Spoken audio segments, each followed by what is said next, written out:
Good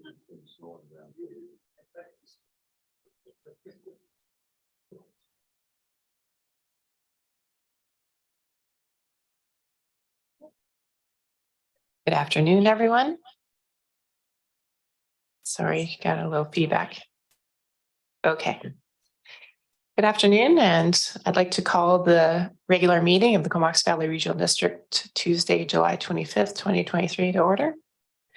I'd like to acknowledge that we're on the unceded territory of the Comox First Nation, and I want to extend our gratitude for their past and present stewardship of these lands. And on our path to reconciliation, we try to educate ourselves on the contents of the calls to action from the Truth and Reconciliation Commission. And today we have call to action 28 regarding justice. We call upon law schools in Canada to require all law students to take a course in Aboriginal people and the law, which includes the history and legacy of residential schools, the United Nations Declaration on the Rights of Indigenous Peoples, treaties and Aboriginal rights, Indigenous law, and Aboriginal Crown relations. This will require skills-based training in intercultural competency, conflict resolution, human rights, and anti-racism. Thank you. And with that, we move to our recommendation to go in camera following the regular meeting.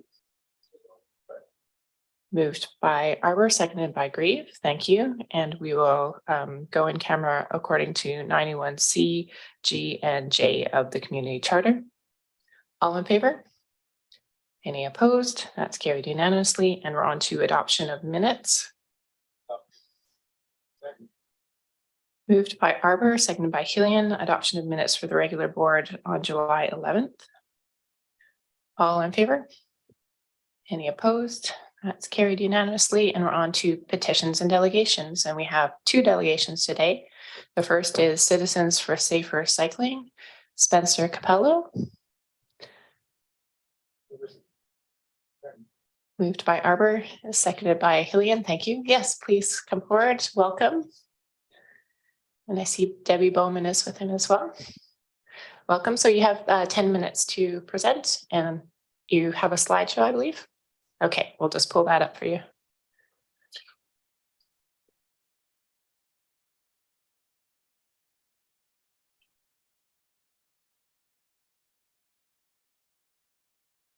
Okay, just check that it's working. There we go. Okay, so hi, I'm Spencer Cavallo.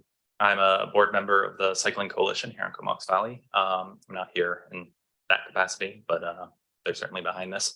I'm here with my name is Debbie Bowman. I'm the past president of the Rotary Club of the Comox Valley. And I also want to let you know that I represent the other 4 clubs in the Valley as well, the Rotary Club of Cumberland, Rotary Club of Comox, and the Rotary Club of Courtenay and Strathcona as well. So we're here basically to talk about the cycling connection or lack thereof between Cumberland and Courtenay. And, you know, we're hoping to move the needle a bit on actually getting something a bit safer there. I don't think I need to go in super deep into why cycling generally is good to foster. I think everyone here is pretty familiar with the benefits of enabling that mode of transportation as an option. So I'll talk about the problem area in particular. So fundamental issue is there's no good safe route between Cumberland and Courtenay. It's arguably the biggest gap in the network within the Comox Valley between big population centers. Comox to Courtenay is not great, but going along the parkway is really awful. And I would know I had to do it today to get here because my wife needed the car, and it was terrifying as always. There are on ramps, off ramps, the cars, it's posted 80, but everyone's going 100 plus. There's a shoulder, but it's full of debris. It's just not a super safe time, and people use it. People have to use it like me. People choose to use it because maybe they have a higher tolerance for risk. I've seen parents with their kids riding on the back of their bike going along there, which I wouldn't do, but if you need to, you need to. And it's a super important connection between Cumberland and the residents along that corridor into Courtenay, where a lot of services, jobs, shops are located. So the good news is everyone pretty much already agrees that we should have one, right? So the CBRE Active Transportation Network Plan identified it as a priority route, one of 26, I believe. And I think you have another agenda item talking about, looking at it even further. The Cumberland Active Transportation Survey, it was the #1 suggestion from respondents there. And the Courtney Cycling Network Plan has provisions for linking into a regional network out to Cumberland, with sort of a question mark of what that will look like, because there's no plan for that connection.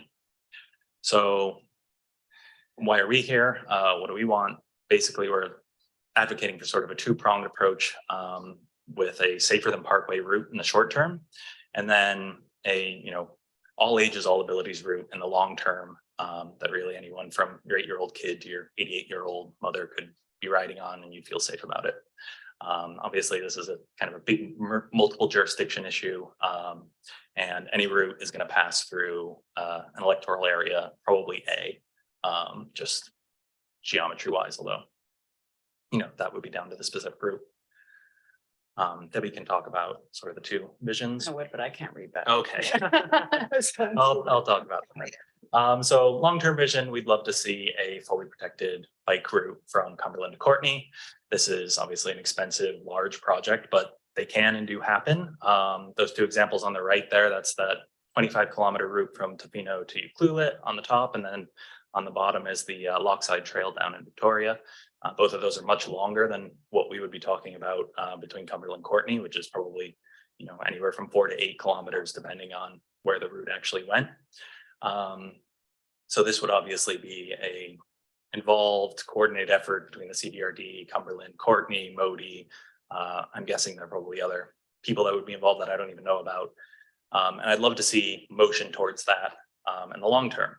Yeah, and adding to that, like what we are envisioning is a separated bike path, like not something, just a painted line on the side or something, but something that's very safe, where even though you might hear traffic going by, there is no fear involved. And so you feel that you can just get on your bike and travel down to Courtney very safely. So definitely a dedicated pathway.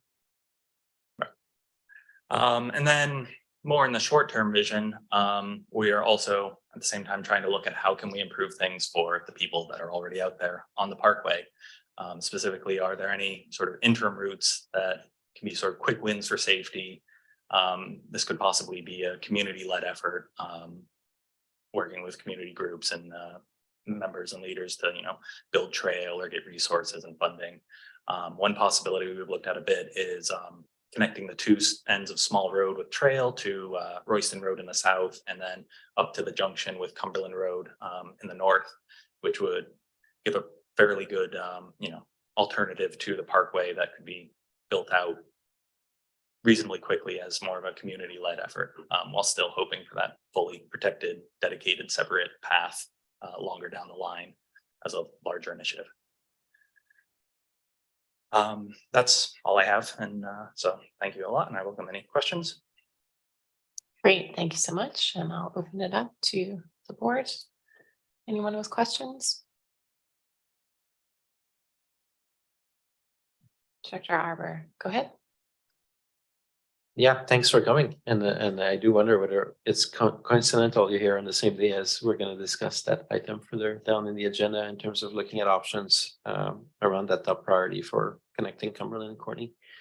And yeah, it's funny, like you showed the Small Road example as a potential short term. And one of the questions I was going to have is even shorter term than that. One of the things you mentioned is that the shoulders are not properly swept and the rest of that. And I'm wondering if that's a conversation we could have between the jurisdiction, and it's currently the parkway, I think, has a little chunk in area A, perhaps very short, and the rest is Cumberland and Courtney, but be nice to actually, for those major corridors, to just maintain them. Because I know, like year round, it's just all the stuff that accumulates on there. It pushes people right by the white lane when there's still a big chunk that usually has debris on it that would make things safer. And I guess my view is which we'll probably discuss in the report later, is it'd be good to have finally an analysis of the various options, both short-term and long-term. So maybe your timing is perfect in a way, because if we approve that today, then we'll get to work, and I'm sure your groups would be amongst the first to be consulted on it. Thanks for coming. Thank you. Thanks. Next, we have Director Hillian. Thanks, Chair. Oh, don't go yet.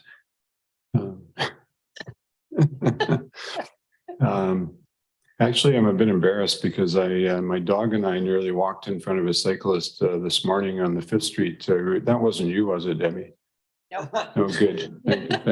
Thank goodness for that. So I'm not really familiar with Small Road, even though I've lived here for a long time. Can you describe a little bit more about that? Yeah, absolutely. So do you know Sleg? Yeah. Sleg is at the southern end, the Cumberland end, and then it carries on and dead ends about 400 meters short of where the Cumberland Road junction is off of the Parkway, and it just parallels Parkway the whole way.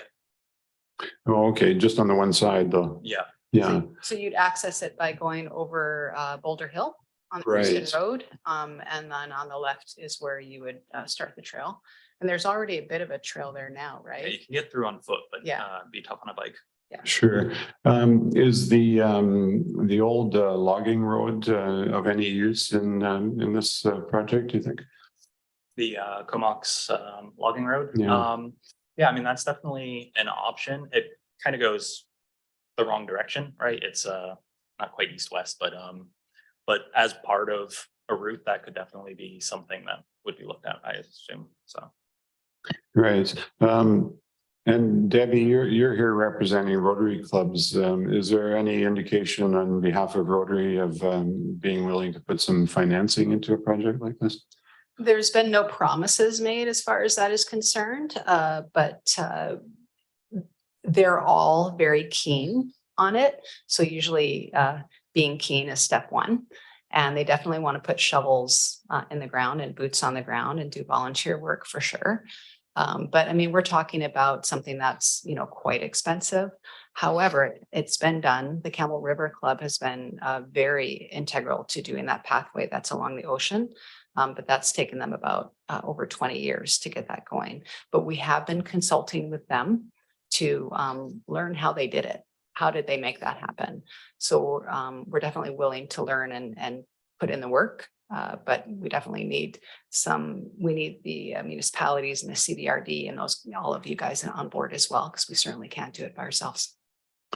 For sure. Well, I really appreciate you being here today. I think this is a project that's long overdue and would be a huge benefit to our community. Of course, you have to go uphill to get to Cumberland from Courtney, but that's the access to the mountain bike trails. And I know I've had lots of requests from people who travel from one community to the other to access those trails, apart from just accessing the great opportunities to shop and recreate in Cumberland. So, and then it's all downhill on the way back. So that's good too. Thanks If very you have much. an e-bike, it's a lot easier. There's a lot of people with e-bikes now too. So Yeah, in my dreams so far. Thanks. Follow up, Director Over. Yeah, thanks. Just very briefly, I think following up Dr. Haley and the Rotary, it just occurred to me like 4 or 5 days ago, I walked from the Walmart area all the way to downtown on the Rotary Trail along the ENN Railway, and what an asset that is to the community. So it's true that when the Rotary pulls up their sleeves, good things happen. So it's really great to see the two of you. yeah, and to have all 5 clubs agreeing on something like this is really wonderful. We're working hard to collaborate more as clubs. So this will be a wonderful project for us to collaborate. That's amazing. And Director Grieve. Thanks, Madam Chair. Yeah, my question is, you talk about, of course, Campbell River. Campbell River is one entity, one municipality. Yes. And we run up in rural areas, of course, so we have no control over the roads. It's all provincial. And there lies the problem in a lot of cases. We don't own the right of way, and a lot of the rural roads are less than legal width now. Some of them were built back at the turn of this last century. So it's a big challenge. They got big ditches on each side, so that there's very little room to put anything in. But my question is, have you spoken to our MLA? Because I do think that, well, our MLAs, I guess, because you know, they could certainly grease the wheels a little bit with Modi, because I know that that Ministry of Transport always sing the praises of active transportation, but you know, when it comes down to the rub, it doesn't seem to, the rubber doesn't hit the road, you know. And we do have you know, more and more awareness out there, I think, than in the past. But when you run up against big bureaucracies like that, I mean, it's you basically have to wait for somebody to retire or die before things move forward. So I'm just wondering if that isn't something that maybe you could put in the mix as well, because if you're dealing with the local staff at the Department of Highways, you know, they have limited input into the big picture, so pretty well have to go to the very top. So that would be something to do in conjunction with bringing stuff to the city and the town and the village.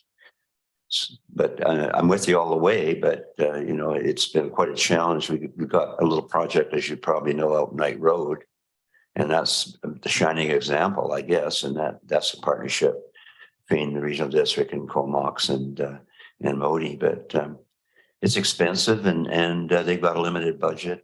You know, all the same problems. But I wish you all the best. I think that the best way to figure this out is probably to work through the back roads as much as possible. But even then, you're still in the jurisdiction of Modi. So, yep, it's on the radar. It has been for like 15 years. Thank you. Yeah, thanks a lot for that comment. Absolutely. I think especially for that, you know, that fully connected vision, it's definitely going to need provincial money.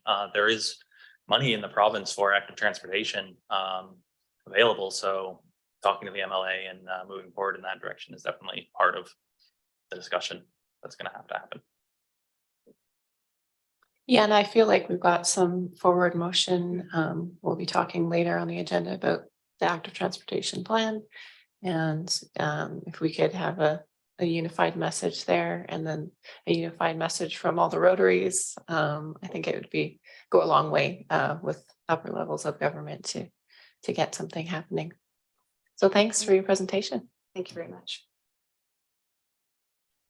Okay, we're on receipt. All in favor? Any opposed? That's carried. Thank you.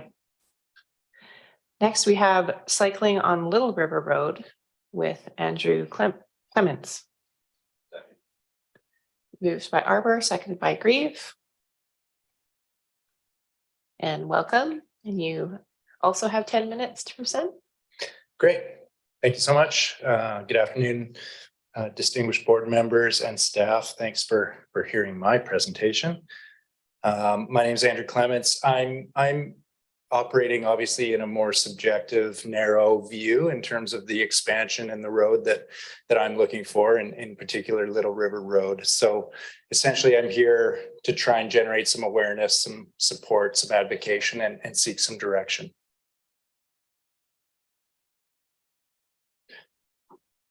Great. So I'm a concerned citizen. I moved to electoral area B about 20 months ago. I'm a daily commuter. I work for the town of Comox as a recreation supervisor there.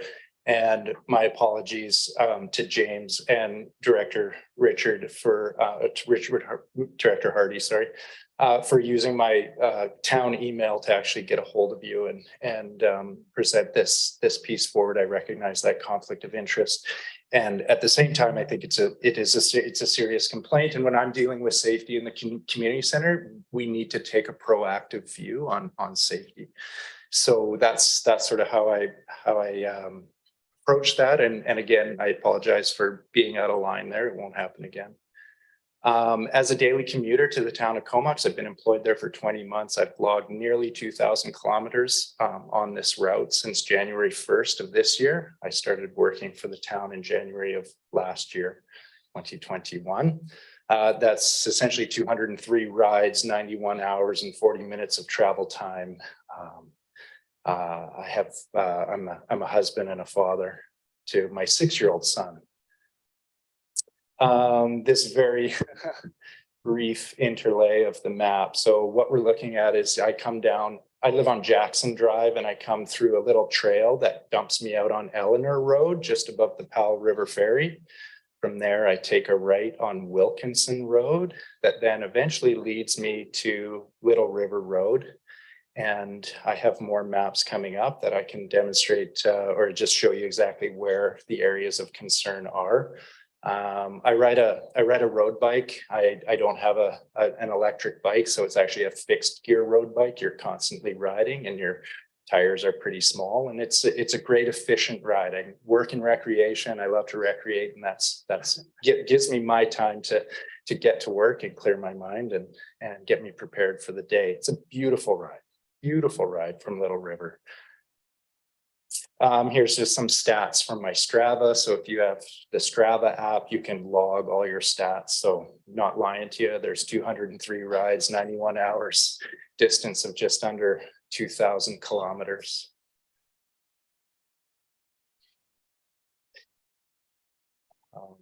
So 724 rides to date. So then again, Strava is a pretty cool app. It just outlines your route on daily. And so anyway, that's my ride to the Comox Community Center. Again, beautiful ride, takes me about 30 minutes, just under 30 minutes on a good day. If you've got a good headwind, then you can cut it down to about 22. So yeah.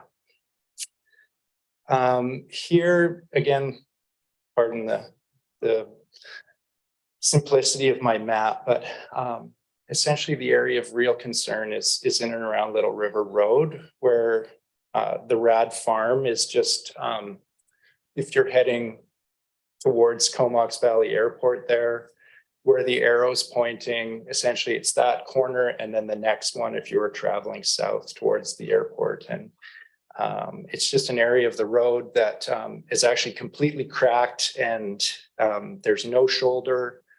In April of this year, I filed a complaint with BC Transit in that it was a wet day and a bus came within 12 inches of passing me on a blind corner. And as I got through the intersection at Ryan Road, I caught up to the bus and I gave her a little knock and I just said, "You were way too close to me."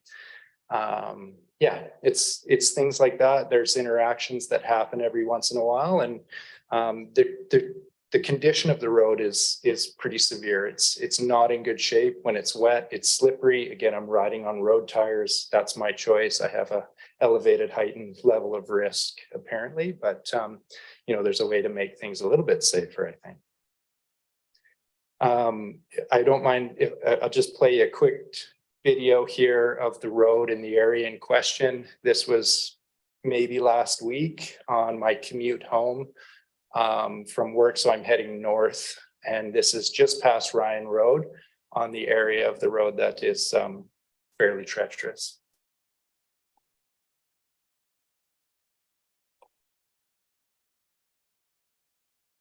Large potholes and cracks in the road.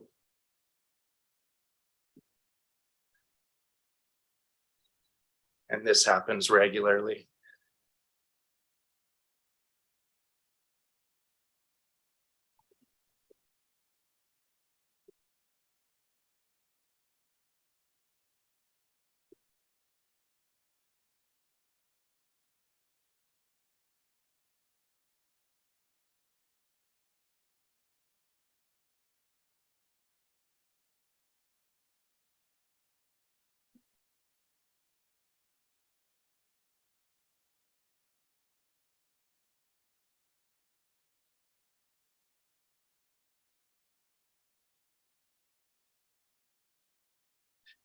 So it can be fairly unnerving at times. Oh, okay, so I was really happy to meet with Dylan and Robin here with CVRD staff, and they were able to advise me on the active transportation network plan a little bit more. So thank you very much for that. There was a suggestion to contact the Comox Valley Cycling Coalition for support, so I'll definitely be reaching out to them. And I just grabbed a couple key points from the active transportation network plan as as a key component of an integrated regional approach that responds to how people move within the valley and is a way to influence behavior changes that will result in a modal shift. It's such a great plan, and it outlines it all. However, there's those of us that have already made the modal shift. We're the ones doing it, and we're out there and we're riding and we're participating in that piece of the plan. And I think it's really important that we just bring awareness to that shift is happening. And then the second point is that it was tied to the poverty reduction assessment project. And, you know, for me, not that I'm in a place of poverty or anything like that, but for us to have 2 cars is not an option. So I chose to live where I live just by virtue of the fact that, you know, it's 10 kilometers each way that I can ride to get to work every day. So if I lived anywhere else, I don't know, you know, how I'd be navigating that. So it's a beautiful ride. Anyway, some of us don't have that opportunity to have 2 cars. So cycling, it really is the way to get there.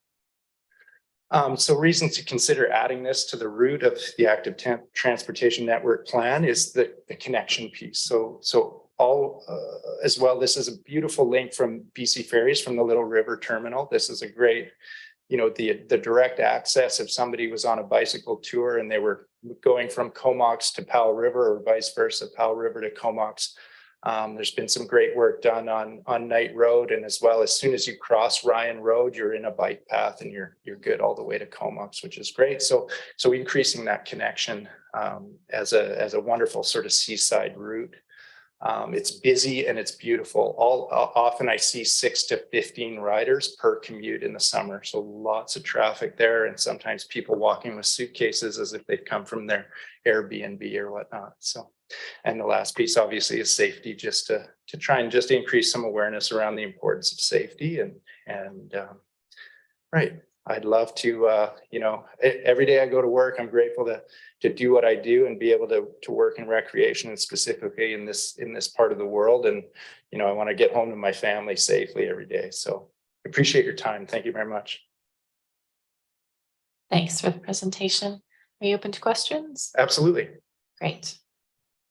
First we have Director Arbor. Go ahead. Yeah, thanks for coming over and for commuting on your bike as well, without the battery. I didn't bring my bike today. I got the car today. Okay. Yeah. So if you went through the active transportation plan, I guess you're in Project L. That's the so that was pretty big exercise last term, and political commitment to try to get that piece done around trying to take a comprehensive view at the whole network and build out. And some of us would like to see it all done tomorrow. There's $40 to $60 million of projects identified in the plan. And actually, James and I went to NIMO last week, and we briefly met the guy in charge of transportation for all of Vancouver Island. And I had a side chat with him about active transportation. And one of the things we talked about is how their budget, even though the province is investing, I think they have a fund for $150 million or something. It's when you see just the Comox Valley need 40 or 60, so you can acknowledge their budget is still very small to support active transportation. And on our end, we're still trying to figure out how to fund this stuff, especially outside the municipalities. Courtney and Comox have had a lot of success in increasing the bike friendliness of their communities, but I think Director Grieve is right. We're still struggling in the rural areas. So in your project, I see that it ranks really high on safety, is what I saw, and it talked about just going from around the Griffin Pub to Ryan Road and then further down. So that would be phase 1, phase 2. So it'd be interesting with staff to think about the rationale, but safety was a really high priority for that segment. So if you keep advocating to us for the safety. And one reason why it ended up in the middle of the pack is, I think, from a network planning perspective, that was saying that was not as high of a priority, say, as this other delegation that we heard. So anyways, there's some of us that would like, if we can crack how to fund this stuff as a board in partnership with the province, we'll accelerate. But right now we're on a very slow pace in terms of getting projects done. So I'm encouraging a bit of patience, but don't give up. Thank you very much. Okay, I don't see any further hands. Thanks for your time. Thanks again for your presentation. And we're on receipt. All in favor? Any opposed? That's carried unanimously. Thank you. Moving on to reports, we have the Electoral Area Service Committee from July 10th. Moved by Grieve, seconded by Moran. Any discussion? And this is for the full board, all in favor? Any opposed? That's carried, thank you. And the Comox Valley Sewage Commission minutes from July 11th. Moved by Hillian, seconded by McCollum. And so for the full board, all in favor? Any opposed? That's carried unanimously. And we're on to the Active Transportation Network Plan Implementation Strategy. Moved by Arbor, seconded by McCollum, and over to staff. Thank you, Chair. And I'm pleased to introduce Dylan Thiessen, our policy and planning analyst, who will be providing a PowerPoint presentation on this topic. And Dylan is joined by Robin Holmes, our manager of long range planning and sustainability. And I see Mike Zabarski in the back of the room, who might also be available for any questions. Mike's our manager of transit and facilities. So Dylan, over to you. Thank you very much for that introduction, James. Through the chair to the board, the Active Transportation Network Plan was brought to the board in September 2021 with the goal of increasing the accessibility and safety of active transportation options for people of all ages and abilities. The plan outlines 24 electoral area priority projects, as well as regional connectivity through a broader network map. Recently, staff and consultants with Urban Systems developed evaluation criteria to assess which projects should be advanced first. The criteria include the project's ability to increase active transportation, respond to known safety concerns and levels of community support, connect local communities, and build out the regional network, as well as proximity to schools, cost considerations, and opportunities to coordinate with project stakeholders. A critical step in the prioritization process included targeted stakeholder engagement. Staff, along with Urban Systems, met with the City of Courtenay, Village of Cumberland, and Town of Comox in order to understand their work plan priorities. And we also met with the Ministry of Transportation and Infrastructure, Comox Valley Schools, and the Comox Valley Cycling Coalition to understand what areas they see as priorities or areas of concern. The strategy identifies 2 high priority and 2 medium priority projects. The high priority projects include Royston Road from Marine Drive to Royston Elementary, which responds to concerns about this area that staff heard through our targeted stakeholder engagement, as well as concerns that the CVRD heard through a delegation by Royston Elementary School parents later last year. The other project, being a connector between Cumberland and Courtenay, was identified due to a high level of support from project stakeholders and the number of people and jurisdictions this route would serve. The 2 medium priority projects, being Lake Trail Road within the City of Courtenay and Idian's Way between the City of Courtenay and Town of Comox, were selected as such because of their potential to tie into future municipally planned projects. A second component of this work was taking the regional network map from the original ATNP and creating future projects from it that work towards this broader regional network. These projects, which are included in an appendix to the strategy, are also assessed through the evaluation criteria and stakeholder engagement. These routes of regional significance connect core settlement areas together through multiple jurisdictions and represent a truly regional active transportation network. Through the evaluation and stakeholder engagement, 2 electoral area ATNP projects were merged to consider a single Cumberland to Courtenay connector project to be pursued alongside other project partners and stakeholders. The next steps for the strategy and these projects are highlighted in staff's recommendations. The first recommendation, that the ATNP implementation strategy be approved, will provide direction and a framework to operate within. The second recommendation relates to Royston Road and the elementary school project. Staff are ready to begin work with project stakeholders on the finalization of the design and facility type before moving on to the preparation of drawings and applications for grant funding.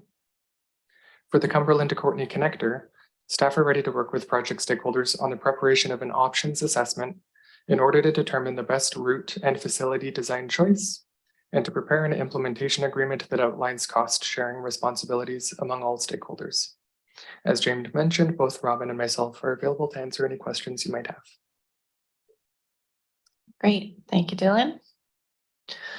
I actually had a question about the evaluation criteria. I was wondering where current or planned infrastructure projects fit into it. Are we trying to say if we're doing the conveyance project and it's going over somewhere where we need improved cycling, are we bumping those projects up the list to align with already existing infrastructure projects?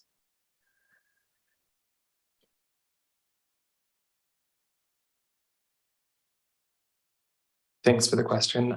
Through the chair to the board, that was a consideration. If you actually look in the matrix that assigns a score to each of these criteria, you'll notice that project coordination was actually missing.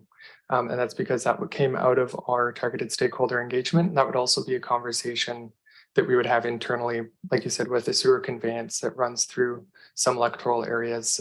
So that may not be very explicit in the strategy, but that would certainly inform our decisions, and we would make strategic decisions based on areas, again, provided that there's funding for that additional work. Okay, great. So it did fall into the evaluation matrix. Great, thank you. And Director McCollum, go ahead. Yeah, thanks. Yeah, happy to see an implementation plan coming forward on this. It's well recognized that we have a lot of work to do and many gaps in our community in terms of active transportation, and identifying a few projects to focus on is a great start. I have a few questions about the projects outlined in the report, but I'll just start with the first one in the list. Just looking at developing a route from the waterfront in Royston up to the school, and looking at how it's outlined in the map. It's my understanding or my recollection that the Seaside Trail that's described in the report doesn't really match up with where this green line is. And I'm wondering if part of this project is extending the Seaside Trail to where this line is on the map. Because to me, it seems like there's a good or there's a real need for an improvement on Royston Road from basically where the intersection is on the Old Island Highway up toward the school. But I'm not clear about the other side because I mean, there's probably other people that are more familiar with this area than I am, but I thought that those were just neighborhood roads. I didn't realize that there was another connection there. Can staff clarify that for me? Through the acting CO2 Director McCollum, this project, well, just to say that since the original ATMP came forward in 2021, we've heard a lot of concerns from the community, and that's given us an opportunity to look at this area with fresh eyes, and we've been able to hear the concerns and try to address those. And so by identifying this area as a priority project, we would go back to this area and be able to look at what area really needs to be improved. We heard that there are missing connections between Royston Road and Livingston and Highland, and we hear those concerns loud and clear, and we'd like to work with the consultants, Urban Systems, to be able to really identify where those safety concerns need to be addressed. So I think the ATMP gave us a really good idea of those general locations, but now we're able to drill down and be able to really identify what we need to address through facility types and through the routing. So I think this is an area for us to really refine that scope of what it's going to look like. Okay, yeah, that makes good sense, because yeah, that seems like what's outlined in the report is a small piece, and yeah, this is basically just the starting point to refine what exactly we're looking at developing. Yeah, exactly. Okay, great, thanks for that clarification. And then with regards to the connection between Cumberland and Courtney, really, I mean, I'm happy to see this as a priority project. To me, this is probably the biggest gap in terms of safe transportation route and just meeting the need of existing road users, that this would have an immediate impact in terms of safety. And given the multi-jurisdictional challenges that exist on this route, I'm wondering if, given the success with the Lazo trail that we have going, like in our recent work plan, is that the type of approach we would be looking at trying to recreate with this one, or is there some other avenues that we have in mind to address that?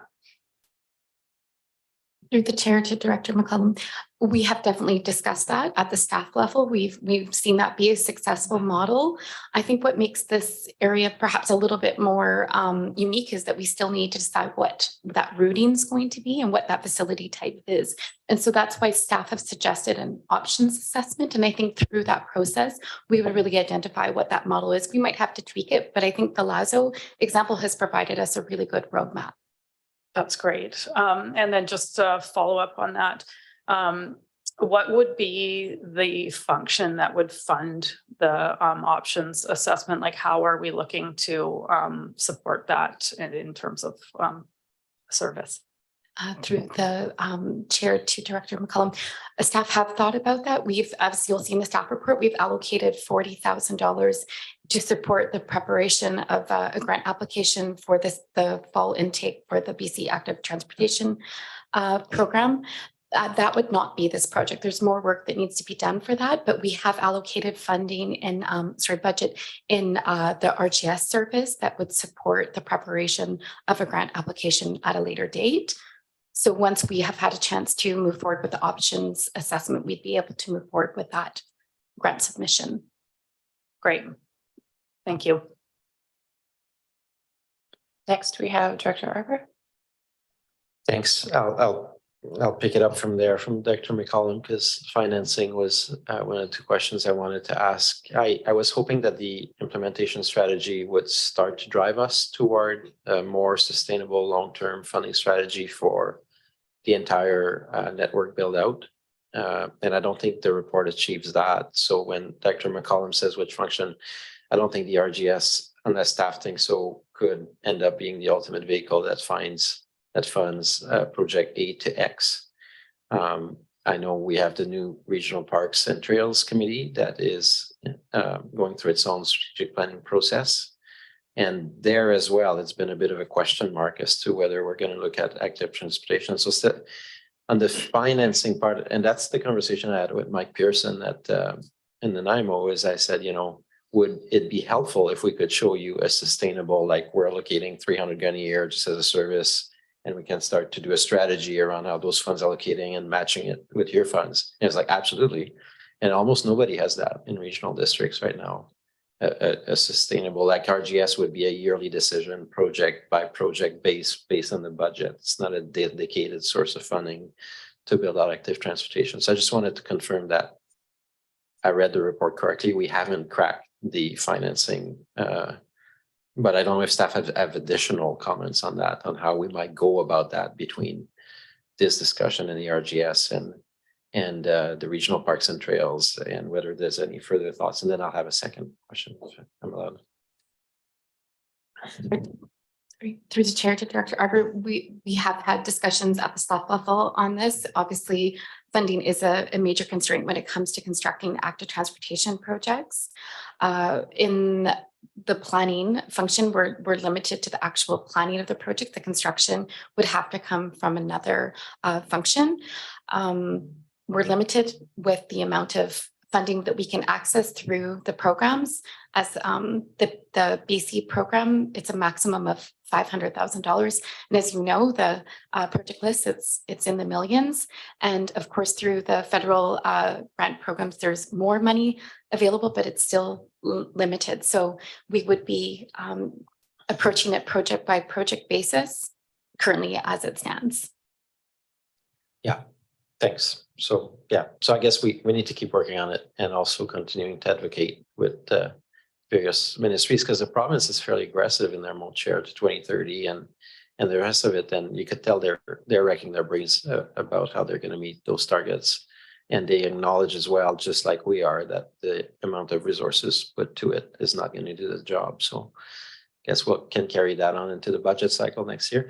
In terms of my last one is just in terms of the two projects, really, or the 4 projects actually, the Ensign Lake Trail as well is identified.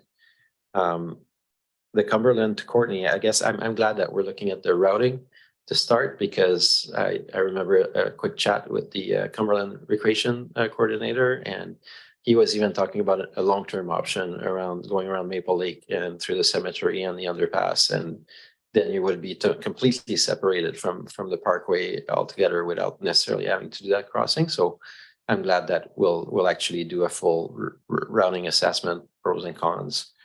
And for Royston, I just have to, I'm really happy to see that there. And I think I'm told that this, at least, that's actually a lobby dating back to the 1980s of successive parent advisories, advisory committee in Royston year after year coming back and asking for safety improvement around the school. So really happy to see that. And if we have to fund it just from the rural areas, then I'll be there for it for sure.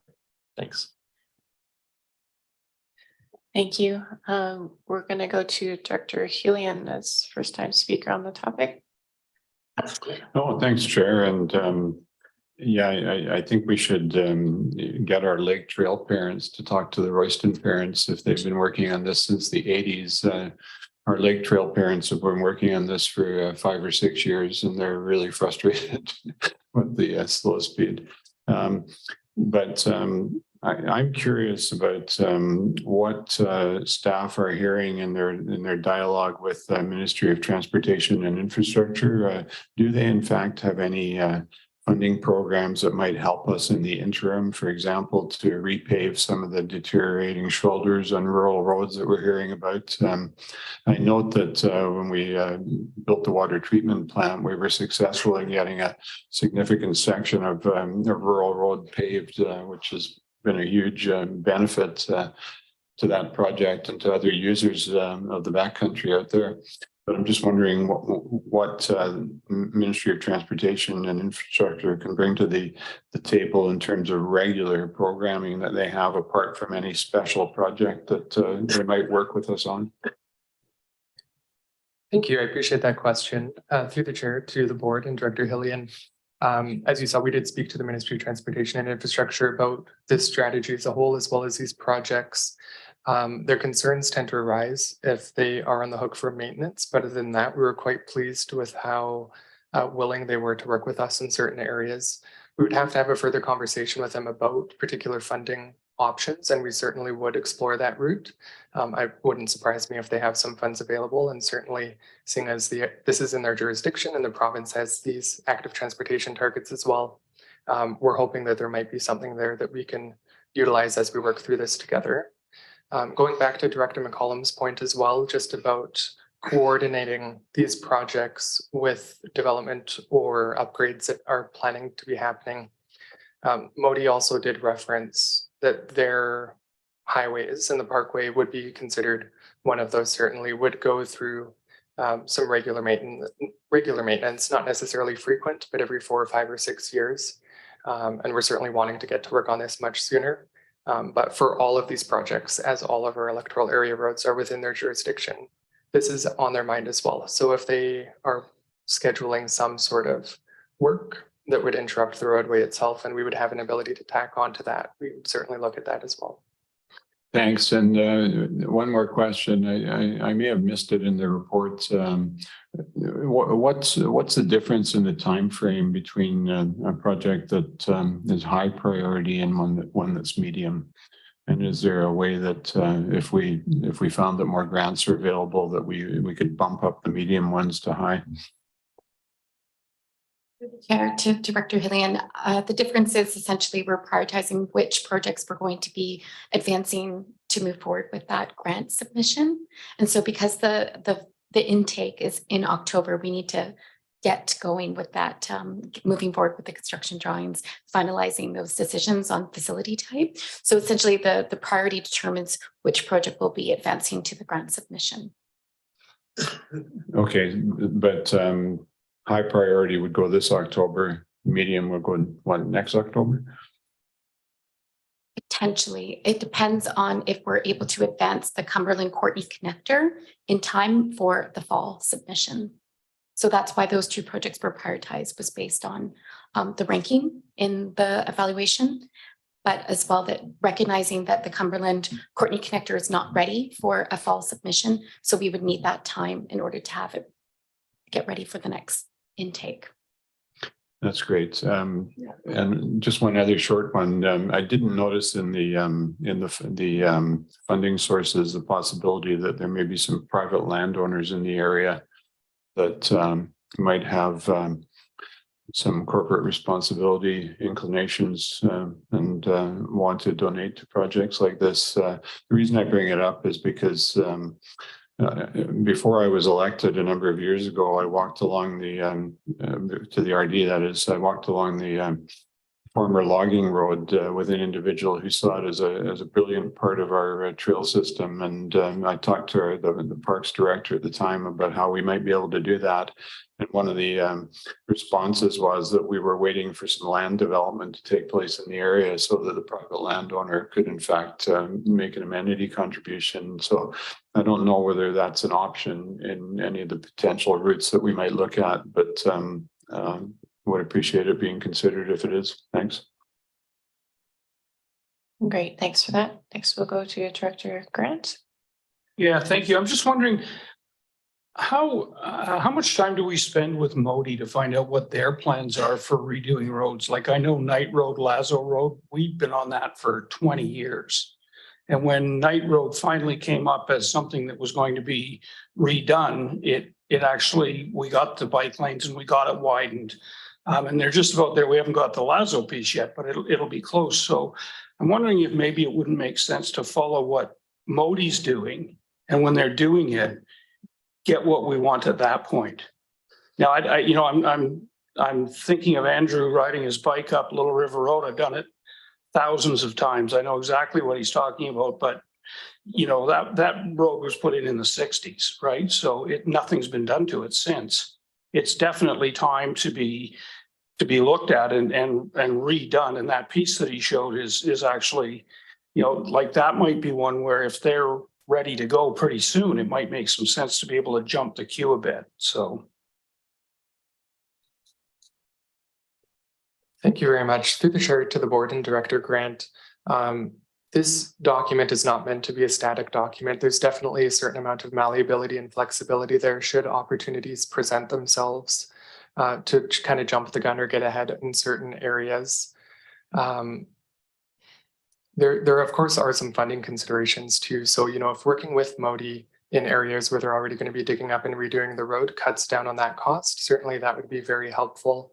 Part of the reason why we're also here with you today on this topic is because a lot of work goes into these projects prior to getting them to the funding part, to the part where we're able to have a complete grant application ready to submit. There's a lot of work that goes into that with our municipalities, with the consultant and the experts in terms of choosing exactly where the routing goes and exactly which types of facilities, whether it's buffered site lanes have been a popular choice in the past. We're moving towards dedicated separate facilities now, and what that might look like, where there's road allowances to fit that, and if that might deviate from certain areas based on what's in the plan once we actually get down to looking at it.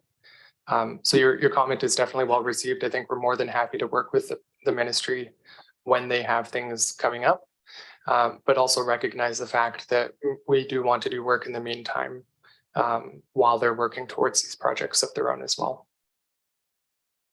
Thank you. Next, we have Director McCollum. Thanks, Chair. Yeah, I just wanted to circle back on a couple of things. First of all, just picking up on the funding piece and the challenge around implementing a plan when when the way that infrastructure is funded in the rural areas is through specific services. And just looking at these two priority projects, and to me, the connection between Cumberland and Courtney is really clearly has a regional value across the community. And I can see how that would really fit within our regional parks and trails, although some of those details have yet to be worked out. Whereas, you know, we have other pieces in this plan that are very much local in nature, being the Royston School area, and as well around Arden School, I would say is a regional, or not a regional one, but a local. And so, yeah, I think that there is a lot to figure out on how that's going to work, and it's going to be something that continues to come up as we try and solve these safety issues outside of our municipal boundaries. And then further to that, I want to raise the issue of or the medium priority piece around Arden School. There is a project outlined that links up Marsden Road with Arden School, and the city of Courtney has a completed application in to the ministry under their active travel grants, and unfortunately it wasn't selected for funding this year. It was about $1 million project that goes up Lake Trail Road, I believe, basically from where Arden comes out, maybe a little bit further down and up to the school. And, you know, it's a unique situation in that the road is in the city of Courtney, as is the school, but that particular active travel project is in order to serve the needs of Area C residents and rural residents that happen to be in that catchment. And it's a really good example of a project that needs some collaboration between a rural type of facility and the municipality. And I would just like to suggest that we look at that as a higher priority and a shorter term project, in that there is a piece that's clearly outside of the city, but there's also this other project that has gotten fairly far along. It's in the city of Courtney's financial plan, but there is no other funding from other levels of government. And we're hearing a lot from that school community about what a gap in safety this is for their kids. And the city has moved along as far as we can with it, but in order to have that project proceed, there does need to be some partnership. It's hard to justify $1 million project for residents that are living outside of municipal boundaries. So I would just like to appeal to the board for some support on that project. It was outlined when we had our community to community. And earlier today, we received an email again from a group of very active and concerned parents from the Arden School about how we get this project moving forward. And from the city's perspective, I don't see how we can do it without either the provincial government coming to the table with some funding, which is the original pathway that we are looking to, or with some funding from our regional partners. So I just wanted to take the opportunity to highlight that as we're talking about these active transportation projects. It seems timely. Thanks. Does staff want to speak to that project? Dylan and Robin, feel free to jump in where you're able to, or where you want to. Staff have had some discussions with the city staff respecting the city portion of the project, which, like you say, goes up to Arden Elementary, and then in the active transportation network plan, the project Q is the portion that goes from Arden Elementary away from the city, beyond the city. And I think staff recognizes that there is good opportunity for collaboration, and the city's design work has advanced that project to a point where it is shovel ready, I think, for lack of a better term. It is just looking for that funding opportunity. So in the staff report today, staff are recommending the high priority and mid priority for the reasons that have been noted. Got a couple other points I wanted to make, but I can save them for afterwards. I think if the board is interested in supporting the high priority and mid priority in the staff report, then we would carry on with that work. If the board wants to adjust those priorities, I think like Robin and Dylan mentioned, there's only limited funding and resources available to be able to support these, moving them into that next phase to have them closer to being ready for grant application or closer to identifying funding sources. And so it would have to be a decision of the board to adjust those priorities. And like I say, the city-based project is not something that's in the active transportation network plan. That's not to say that it doesn't have merit and that there wouldn't be some value in that collaboration. And so I think if the board's interested, perhaps deferring the recommendations in this report to allow us to engage with the city and understand more about the timing and like you say, the collaboration or the funding contribution that we think is being asked for might be helpful. Follow up. Yeah, and I'm not sure what is the best avenue for kind of or for engaging on this and providing. I don't know if it really needs to change the recommendations or if there's just something that could be added at some point. I guess I would look to you for that. Yeah, I'm not quite sure what I'm asking, but I can understand why the upper piece is interim, but in seeing this come to the board and have these implementation steps outlined, I think we're remiss if we're not discussing that lower piece, even though it is a City of Courtenay project, just because it is one of these examples where there's a real interface between the two jurisdictions. So I don't know what the best way is for the board to proceed to help staff with that, and if the board is supportive in taking a more collaborative approach when it comes to that lower Lake Trail active or multi-use path piece. I can add one of the comments I was going to save for later, but one of them was around the funding sources, and it's been mentioned here that the funding sources and the ways that we can try to implement these projects, they are really focused around the electoral areas parks function, the potential for the regional parks service for those that are of regional nature, albeit the Regional Parks and Trails Committee has not resolved on where its priorities and focus will be, and then grant opportunities. So those are the options available to execute some of these projects. I don't know that I'd be comfortable to suggest a change in priorities in the report and have the board endorse that today. I would suggest if you're interested in exploring this collaboration funding partnership with the City of Courtenay for that lower portion of Lake Trail, that the board defer this report and we would come back with some analysis to describe what that partnership might look like and possibly where the funding source would be, because my understanding is it's not so much a question about design or amenities on the trail. It's really more about the funding contribution. So if the board's interested, then a deferral to staff would probably be appropriate, and we can then bring you back a more fulsome response. Okay, I think we'll go to Director Cole Hamilton as first time speaker online. Yeah, great. Thanks so much, Chair. I would just echo what Director McCollum was saying. I think that the two pieces need to be looked at together. Certainly, it doesn't necessarily mean, I guess, that we'd be in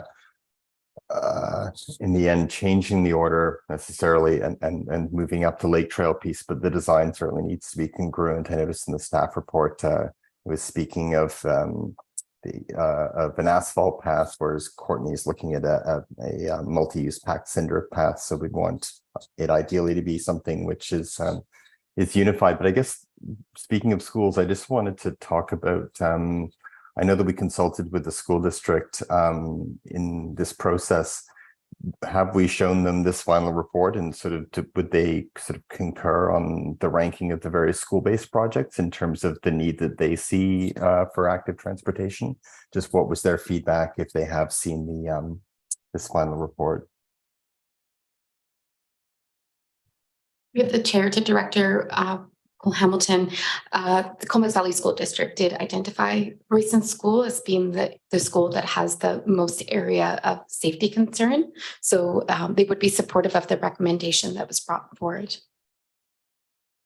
Okay, and they've had a chance to take a look at, or I guess we will be showing them a copy of this completed report sometime after it's received by the board today. Yes, the report has been shared with them. Okay, all right, thank you.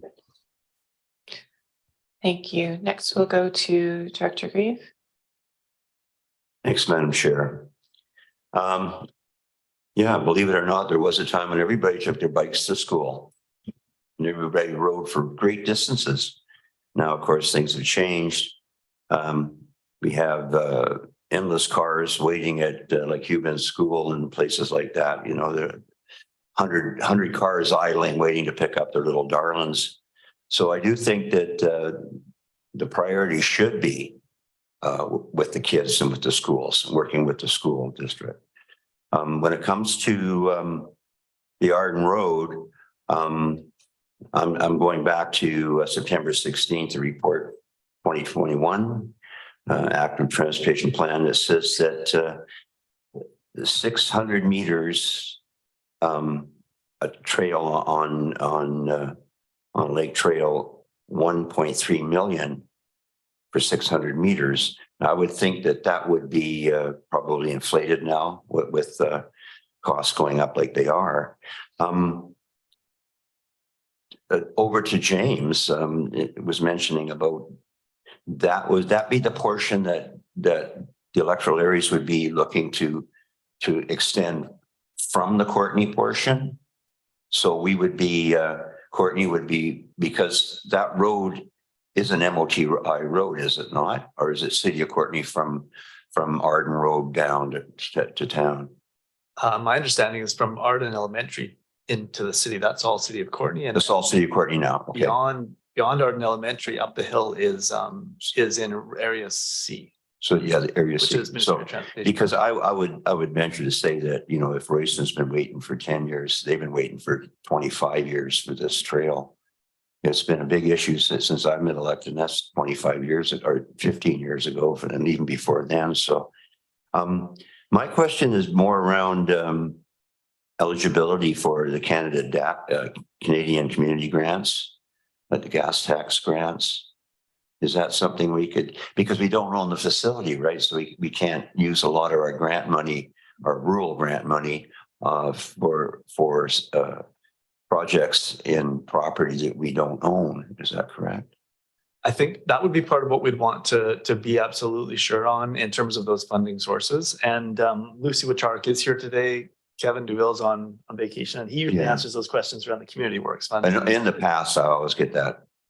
So I'm not sure, Lucy, if you'd be ready to finance, unless they've changed the grant criteria a little bit. Because they didn't fund fire stations either for a while. So. No funding. So I think the question is with respect to a financial contribution to a City of Courtney project, and if Lucy's not prepared to answer that question today, then I would ask that we can't fund a third party either. If the project is in the rural area and we are partnering with Ministry of Transportation and having a right of way on a Ministry of Transportation road right of way, then that's a project that we have lots of experience with. Those roadside trails. So they've loosened that criteria quite a bit then from previous. That's been an experience that we've had for many years. If you consider the roadside trails up in the Croto Beach area, the Royston Seaside Trail, there's lots of experience we have with roadside trails on ministry right-of-ways, and as part of our EA Parks function. Because we were told flat out you couldn't do it about 10 years ago. So they must have changed the criteria. I think Powell River was the first to push the envelope. I think provided we get the right-of-ways and the authority, then we can proceed with that kind of a project. Okay, thanks. Next, we'll go to Director Morin. Great, thanks, Chair. I think one of my questions was partially answered, and that was around the school districts, what they see as the priority. I guess I'm wondering if there's been ways utilized to I guess more specifically evaluate the safety concerns, like the volume of active transportation users in particularly those two school areas. And, you know, traffic studies in terms of the volume of traffic, that kind of thing. Yeah, and I would say maybe this goes back even further than 25 years, Edwin, to when I was running up that hill from Lake Trail to Arden, taking my life into my hands before streetlights. I'm happy to hear that Area C is funding streetlights on that road now. So I guess I'm just wondering if there's any mechanism that is tracking, I guess the volume of traffic, the number of users already on that road in terms of cycling, pedestrians, that kind of thing. And obviously people going up Lake Trail Road are going to their homes in Area C. So it's one of those things. We all have roads that are being shared, and you know, who pays for it? It's always the big question because of all the different jurisdictions. So I'm not sure if staff can answer around traffic studies or assessing volumes and those kinds of things.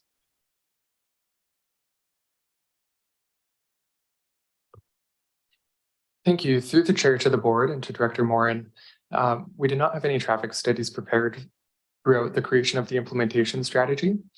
We worked with our consultants in developing this evaluation criteria, which looked more quantitatively at the proximity of these projects to schools. And then through our conversations with school districts, this school district, as well as what we have heard through Electoral Area Service Committee delegations, that also worked its way into the conversation. So staff, you know, certainly recognize the plight of parents. I can only imagine what it might be like having children get themselves to school on roads that are not very well separated from car traffic. But we do have to be strategic in a sense in terms of having upcoming budget or grant, deadlines in terms of funding some of these projects, recognizing that the city has this on the go as well. There's an opportunity to tie that in. I don't think staff are at all opposed to looking into this further.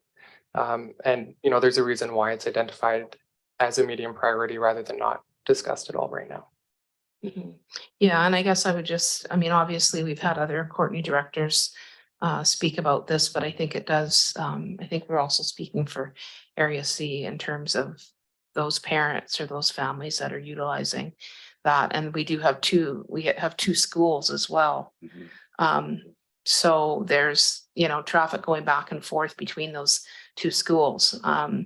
And so I think it would be good to be able to maybe have a deeper dive into that. Thank you. Thank you. Next, we have Director Arbour. Yeah, thanks. This is now a conversation more than just comments, but it's good that the Arden project is being discussed, and to me, one of the long-term potential of that project as well is its potential to connect into Comox Lake and the Comox logging road. So when you pass Arden, there's a natural, and we know Comox Lake is quite popular as a destination for swimming and the rest of that in summer. So I see multiple values. I know there's other problems with jurisdictions around Comox logging road, but I think in the next 30 years, we'll probably resolve those. I wanted to go back to Dr. Grant's comment, because I think that was good when he said, you know, can we kind of, what kind of relationship do we have around MOTI, around the opportunities they're looking at? And at ESC a couple of months ago, I raised concerns, still not concerns, but I guess I asked if we could improve our way of working with MOTI. Last term, it was really bizarre when I came in, because it felt like, okay, you're going to get 2 meetings at this table with MOTI per year. And then we bring our laundry list of like 50 things, like, oh, I've got a pothole on the street, and then in year 4, I finally asked them, because a lot of the projects we were bringing forward were not necessarily happening.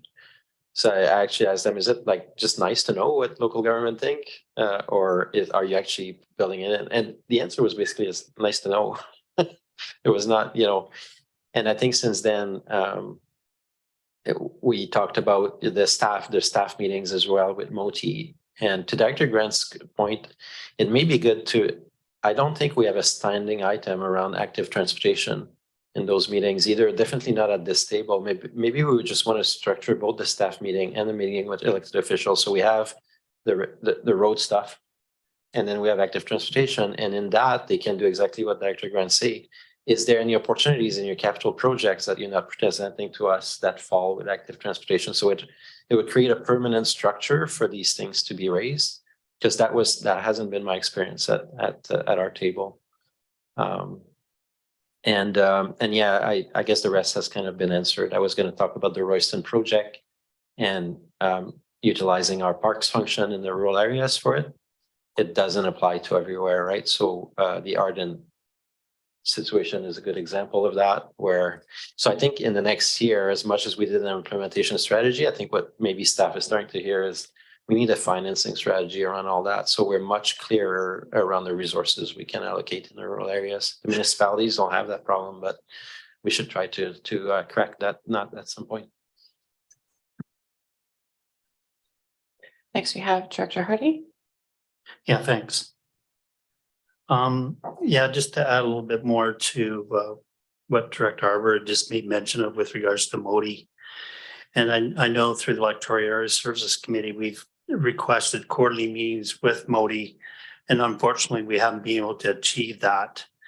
And I know staff's tried their best to coordinate meetings with Modi, but I'm still not quite sure how we're going to crack that nut with regards to that relationship building with Modi.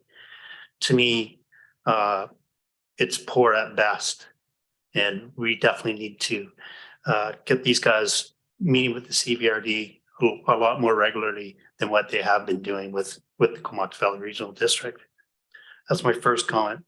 Again, with regards to Director Greaves' comments, and to a certain degree, Director Warren's comments, if I understand her correctly, is again, when we started looking at this priority matrix in regards to what's going to get resourced with regards to priorities and secondary projects and tertiary projects, etc. I have a hard time trying to comprehend, and there's no disrespect in regards to getting that lane going between Cumberland and the city of Courtenay. I feel it is very important. But is it more important than trying to find safe routes for areas around schools? And again, what we've heard Arden brought up, we've heard Royston brought up, Hugh Band Elementary is another example where folks out there, that road's supposed to be 60 kilometers per hour. We have people doing 80 to 100 kilometers per hour up that road. And there's little kids riding bikes and trying to walk that road. And I know it's been made mention of numerous different times with regards to trying to establish cycling and walking lanes on that road for the young people out there. I already know what the answer is to the question that I'm going to ask, but I'm going to throw it out there anyways. Understanding the importance of the Cumberland and Courtenay route, is there a means of maybe doing a phased approach where some of the resources, instead of doing the whole entire route from Cumberland to Courtenay, maybe half the route gets done, and then the other half with regards to the resourcing of that project could be put towards some of these school zones that we think need to be fixed, but aren't being put on the priority list or on the radar here. Thanks.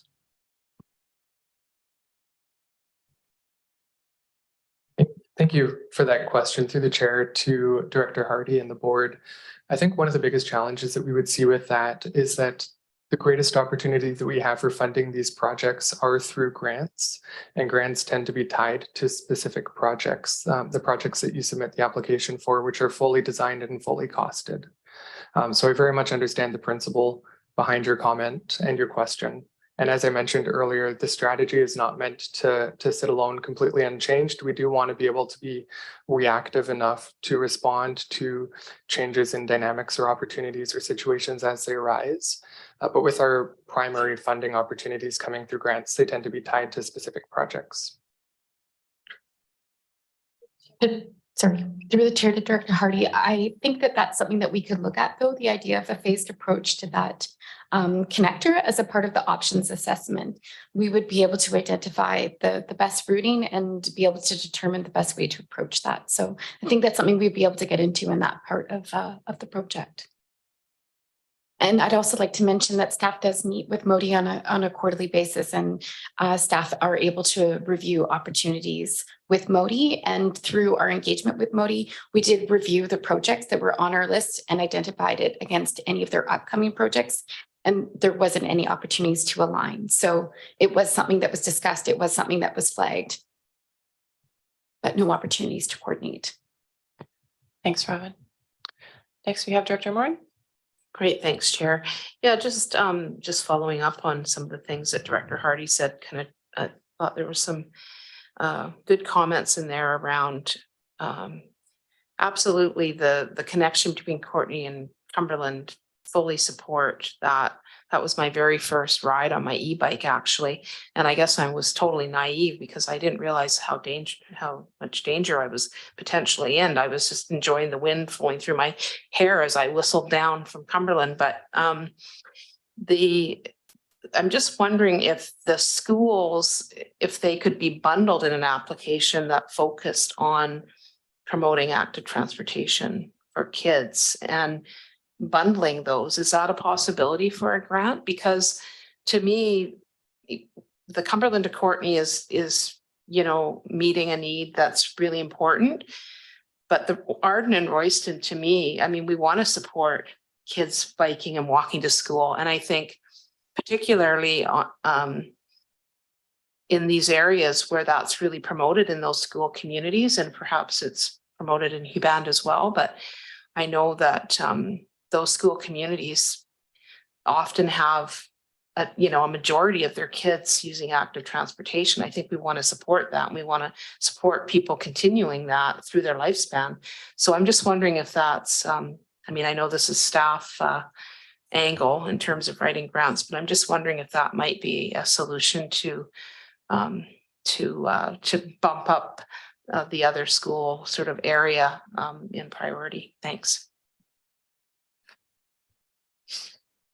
Through the chair to Director Mooring, I think it would prove challenging to do, just given the fact that there's limited time to put together a grant submission. There's a lot of work that has to be done between then and now. And as well, the actual pot of money is quite limited. So the maximum amount that a regional district would be eligible for is $500,000. And that wouldn't even cover one of these projects. So I think it's just, it limits us in terms of being able to accomplish one project. So I think the intent here with the implementation strategy was really to bring forward the priority projects, and that's what staff attempted to do. It was really through this prioritization exercise that Royston Road was identified as an example of a local community project where safety concerns had been identified, but then as a regional connector, the Cumberland to Courtney was identified. And that was really through our discussions with stakeholders that it was identified that this was a gap. And so that's why you have two different kinds of projects before you for your consideration. It doesn't mean that Lake Trail can't be considered. I think that what would be best, given the fact that time is of the essence here with a grant intake looming in October, that it would be advantageous to be able to get the direction to proceed with preparing that grant submission, but it would be helpful to be perhaps a motion could be considered to work with the City of Courtney to look at how the two projects could tie in together, and perhaps a coordinated grant application could be submitted together. That might be a really helpful way to look at the project more comprehensively and look at how those connections are going to be, considering that the facility types are currently different at this time. And so it would be beneficial if they were actually the same. And next we have Director Grave. Thanks very much, Madam Chair. And we don't need to go on and on this because we know our limitations, and we've been down this road many times. But I was always taught there's two avenues to pursue to get outcomes. One is staff to staff, and it's great that you guys meet with staff. But the other one is elected official to elected official. And that's a totally different avenue. My experience has been you have to do both because you have to come from the top down and the bottom up. But I mean, there's no reason we couldn't have this conversation with our provincial representatives, with our school board representatives. I mean, they should actually be here in the room today. So yeah, I think that maybe that's something we could do. We can always organize a meeting outside of UBCM, because we know when UBCM comes up, it's the jurisdictions farther away from Victoria that really need the ear of the ministers. We can drive down there in a couple of hours. So maybe just a thought, just throw it out there. Maybe we should take a contingent down and talk to the ministry and find what's happening. Because my experience has been sometimes that the ministers themselves are not really aware of all the stuff that's going on. So it would be good to maybe book a little time and take a little trip to Victoria, have a nice lunch in Duncan on the way back, at your own dime, of course.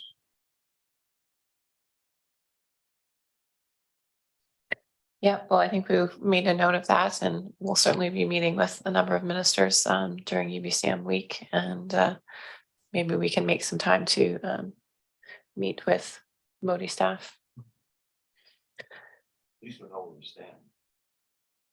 Okay, I don't see any further lights, and we're on receipt of the report. So all in favor of receipt? Any opposed? That's carried. Oh, were you just voting, Director Kerr, or did you have a question that I missed? Nope, just voting. Okay. And there's a recommendation. Sorry, Director moved by Arbor, seconded by Hillian, and Director McCollum, you had your light on. Yeah, I'm supportive of these recommendations, but it was my understanding that if we wanted to revisit the project around art in school, that this would be the time to refer this back to staff, or are we going to do the recommendations and then? I think just if I can, hearing the discussion and what Robin contributed there also about the timing in getting, in particular, the Royston application into the grant application, the Royston project into the grant application stream. It would be helpful to have the board provide direction on these recommendations, and then at the same time direct that we work to collaborate with the city of Courtenay on that Arden project. That being said, I think the focus would really be around, on the one hand, some sort of opportunities for financial partnership on that Courtenay-based project, but then secondly, just ensuring that if and when we are able to act on the, I'll call it the upper portion of the Lake Trail corridor, the Arden West, maybe, that they're congruent. Those two projects have some appropriate connectivity. So Okay, I'll come back to that after we're done with the recommendations then. Yeah, thank you. Okay, so recommendation 1 has been first and seconded, and that is that we approve the active transportation network plan strategy. Any further discussion? Okay, it's a vote of the full board. All in favor? Any opposed? That's carried unanimously. Director Grieve has moved recommendation 2, seconded by Arbor, and that staff be directed to work with Modi and the other stakeholders around the Royston Road project. Any further discussion? Director Arbor? Yeah, thanks. And in that recommendation, obviously that we do that, and picking up on Dr. Grieve around elected officials. And I have to say that we are getting feedback from the ministry on our efforts in this region. I remember Dr. Grieve and I at the UBICC a year ago, we sat with the 2 program managers for the Active Transportation Fund in the province. And they said we stood out because we've actually done an active transportation regional plan and aligned with our RGS, and not that many regional districts are at this stage that we're at. So I think we are in the radar favorably of the ministry, but I think they're dealing with their own constraints and budgets. And there may be an advocacy piece to do there for us with the province at the political level to really encourage them. What their own staff say that they're not properly resourced to meet the objective that are entrusted with them. So I'm definitely in support of doing more advocacy around that. Thank you. Okay, I don't see any further lights. So on recommendation 2, all in favor? Any opposed? That's carried unanimously. Director Hillian moved recommendation 3, seconded by Director Arbor. And that is for the Cumberland to Courtney projects. Any further comments? And it's about the full board, all in favor? Any opposed? That's carried unanimously. Yeah, I think he's voting. Yeah, okay. All right, so we're on to item 4, the Regional District of Nanaimo Regional Gross. Oh. Recommendation 4. Oh, did I miss something? Recommendation 4. Oh, Director, you got me there. Director McCollum, go ahead. Yes, thanks, Chair. Yeah, just to circle back to provide some clarification for staff on what the board's discussion reflected around the Arden School active transportation projects.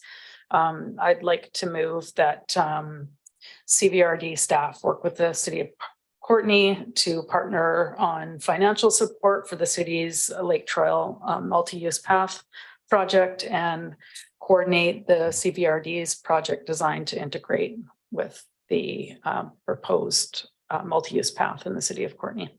Second.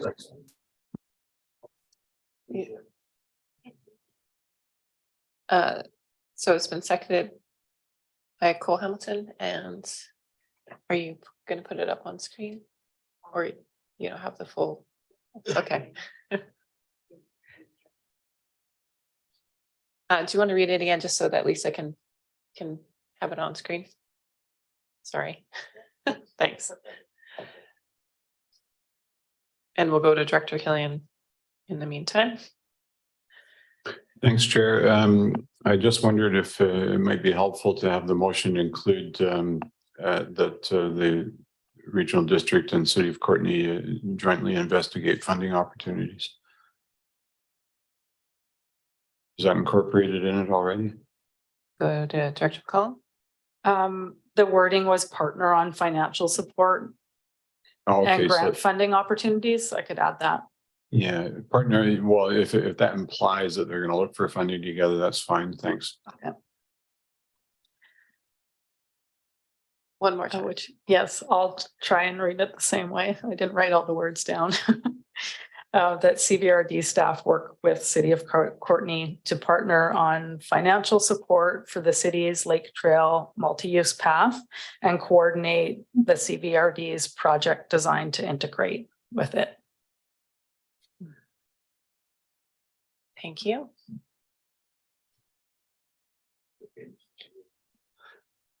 Thanks. Yeah. So just to be clear, then staff will engage with the City of Courtney staff, and we will come back to the board with respect to outcomes and options, and the board will then have some further deliberations to make.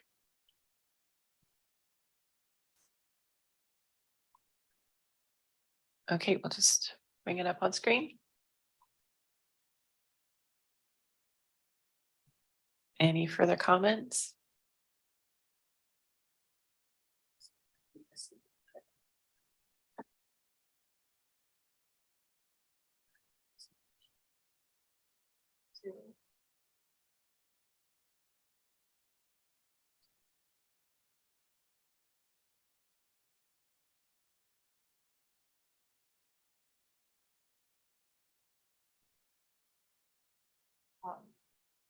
Coordinate CVRD design to integrate.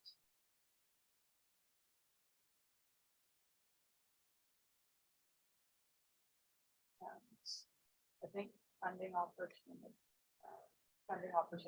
can just be taken off the end. Because that's the partner on financial support. Okay. And just take out the and project multi-use. Yeah, just take out that and.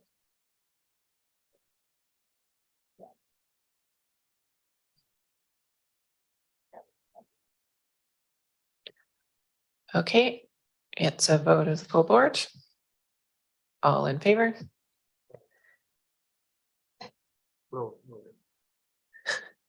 Any opposed?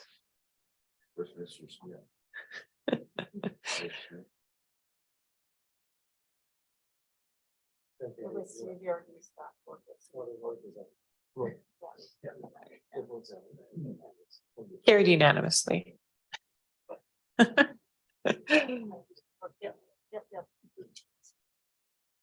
Thanks, Lisa. Put you on the spot there.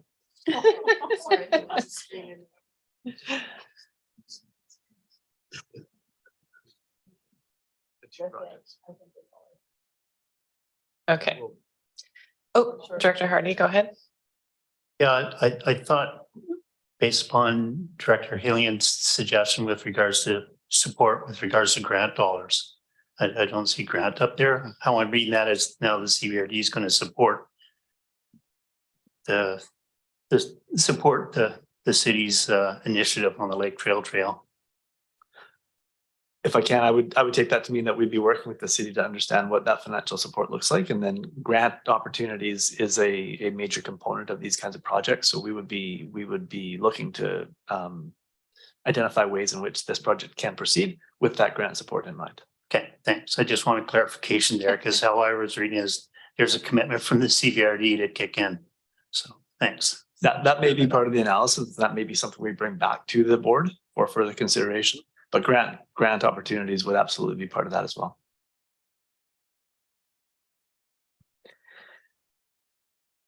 Okay, and it was carried unanimously. Thank you, Lisa. Okay, so now we're on item 4. Regional District of Nanaimo Regional Growth Strategy referral comments. Moved by Director Arbor. Seconded by Hillian. Thank you. And over to staff. Thank you very much, Madam Chair. And Dylan Thiessen again will introduce the staff report, and Dylan and Robin will be able to answer any questions on this one too. Thanks. Thank you very much, James. Through the acting CAO and the chair to the board, the CVRD received a referral from the Regional District of Nanaimo with a request for comments on their draft regional growth strategy bylaw entitled Shaping Our Future 2040. The RDN initiated a review of the regional growth strategy in 2018, and their board approved a standard amendment with a purpose to improve select policy areas such as housing, transit, and climate action to include new information since the bylaw was last updated in 2011. This request for comments from affected local governments comes after 19 months of engagement with stakeholders in the public. No changes are proposed to the bylaw's existing land use designations or growth containment boundaries, as this was not part of the approved scope for the review. However, in addition to amendments for these policy areas, the draft bylaw also places a heavier emphasis on how the RGS is to be used.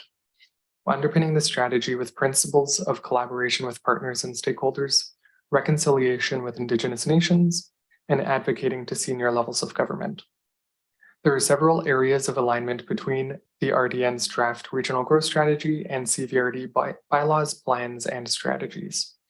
Significant examples include an increased emphasis on natural hazards in the draft RGS and the CVRD's work done through the coastal flood adaptation strategy, the draft's greenhouse gas emission reduction targets, and the CVRD's recently amended corporate energy and emissions plan, and the encouragement of collaborating with the CVRD and other regional districts on interregional public transit.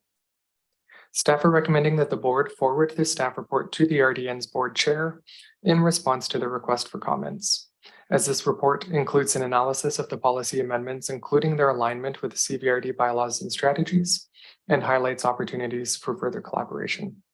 As James mentioned, both Robin and myself are here to answer any questions you might have. Thank you. Great, thank you very much. I'll open it up to the board. Any questions? Director Arbor, go ahead. Yeah, thanks. It's good to see the RDN complete their update. We're in the process of doing our own update, minor update. I would note, like under the point around staff noted the added emphasis placed on the protection of aquifers through the RDN's Drinking Water and Watershed Protection Action Plan 2020 to 2030. then it says this is aligned with objective 5B of our own RGS. I would frame it different. I think the NIMO is miles ahead of us, kilometers ahead of us. I don't think it's aligned. I think we're quite a bit behind in terms of our looking at drinking water and watershed protection plan, both in terms of our policies and the decisions we make. And I think I didn't have a chance this weekend, but I'll definitely look at what kind of updates they've made to their drinking water and watershed protection plan. I have to say that flying in the air, even though they're really aggressive on it, especially in regards to private forest lands, there's not much difference there.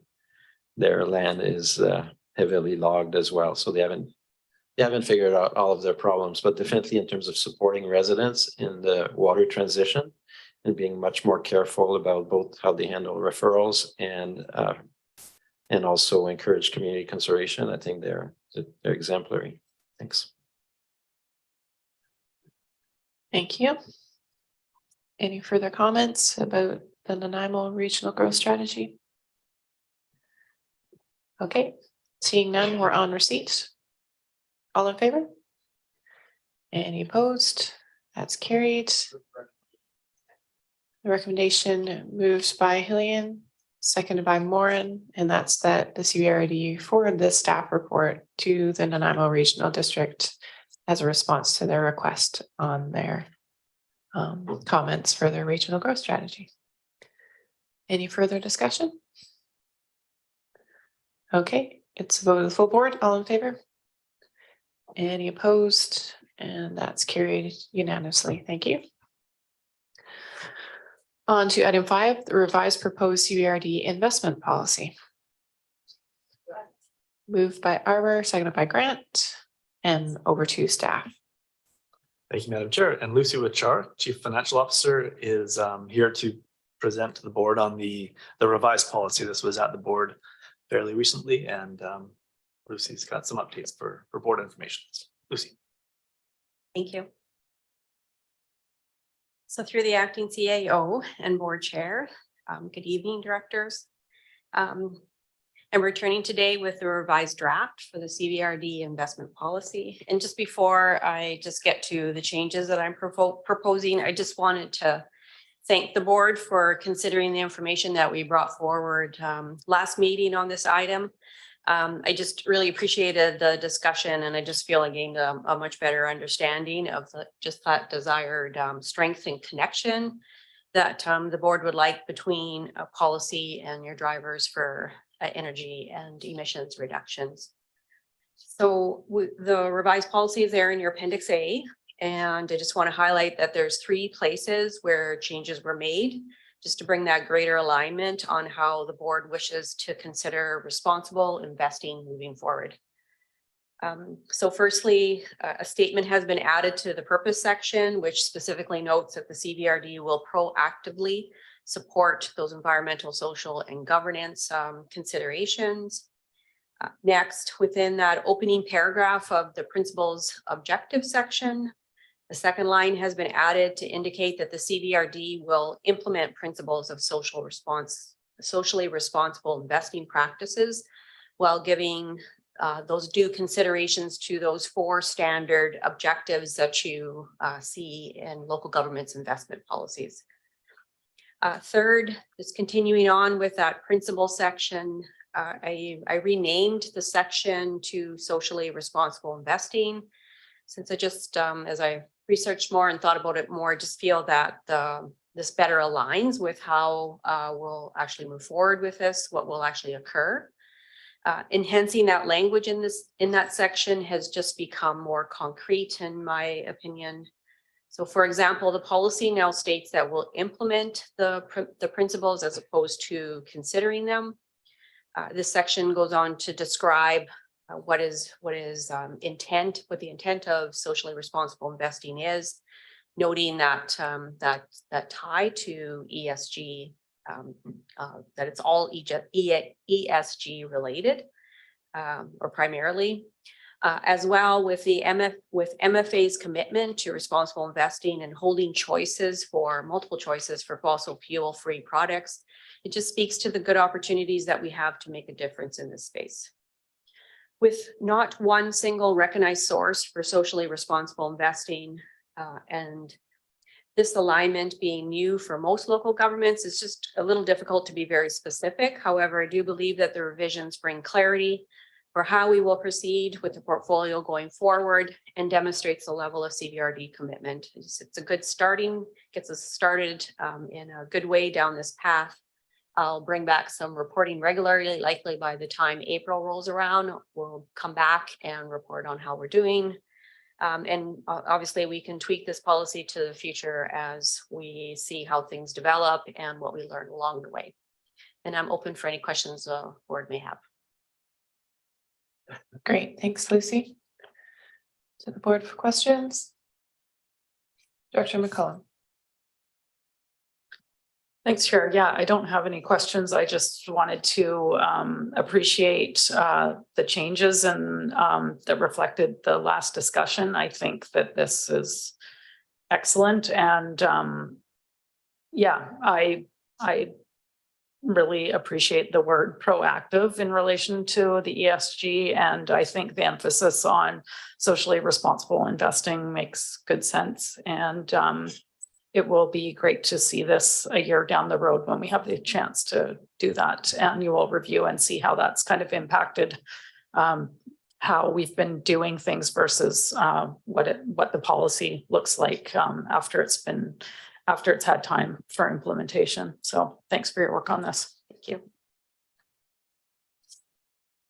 Yeah, I concur. That's great. We did some active listening and we're able to put that back into the document and bring it back to us. So much appreciated. Director Grieve. Thanks very much. I had the great privilege of serving on the MFA, and now Mel's doing it, which is great. But this is my question is, quite often will actually come and talk to the boards, and I'm just wondering if Peter Urbank couldn't be persuaded to come up sometime, and because he's a total font of knowledge when it comes to all the world financing in general.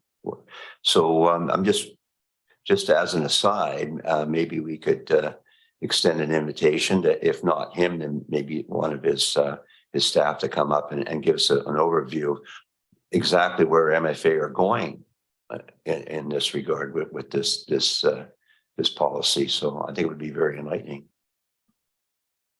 Yeah, I think that's a good idea. I did talk to him last year.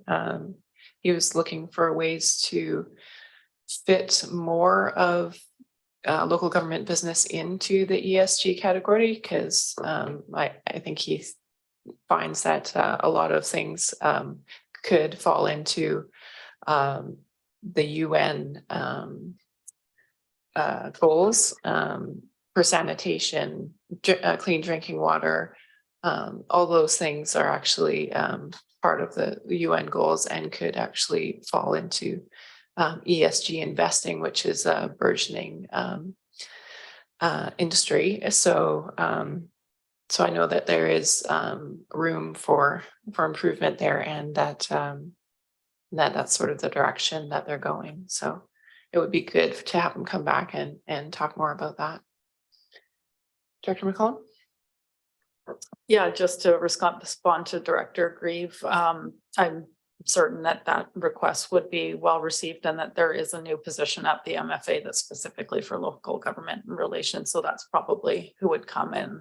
I'm sure they would be happy to facilitate if we extend the request. Okay, I don't see any further lights. We are on receipt. All in favor? Any opposed? That was carried. Recommendation moved by Grieve, seconded by Morin, that the proposed CVRD investment policy as attached be approved, and that the investment management policy be rescinded. Okay.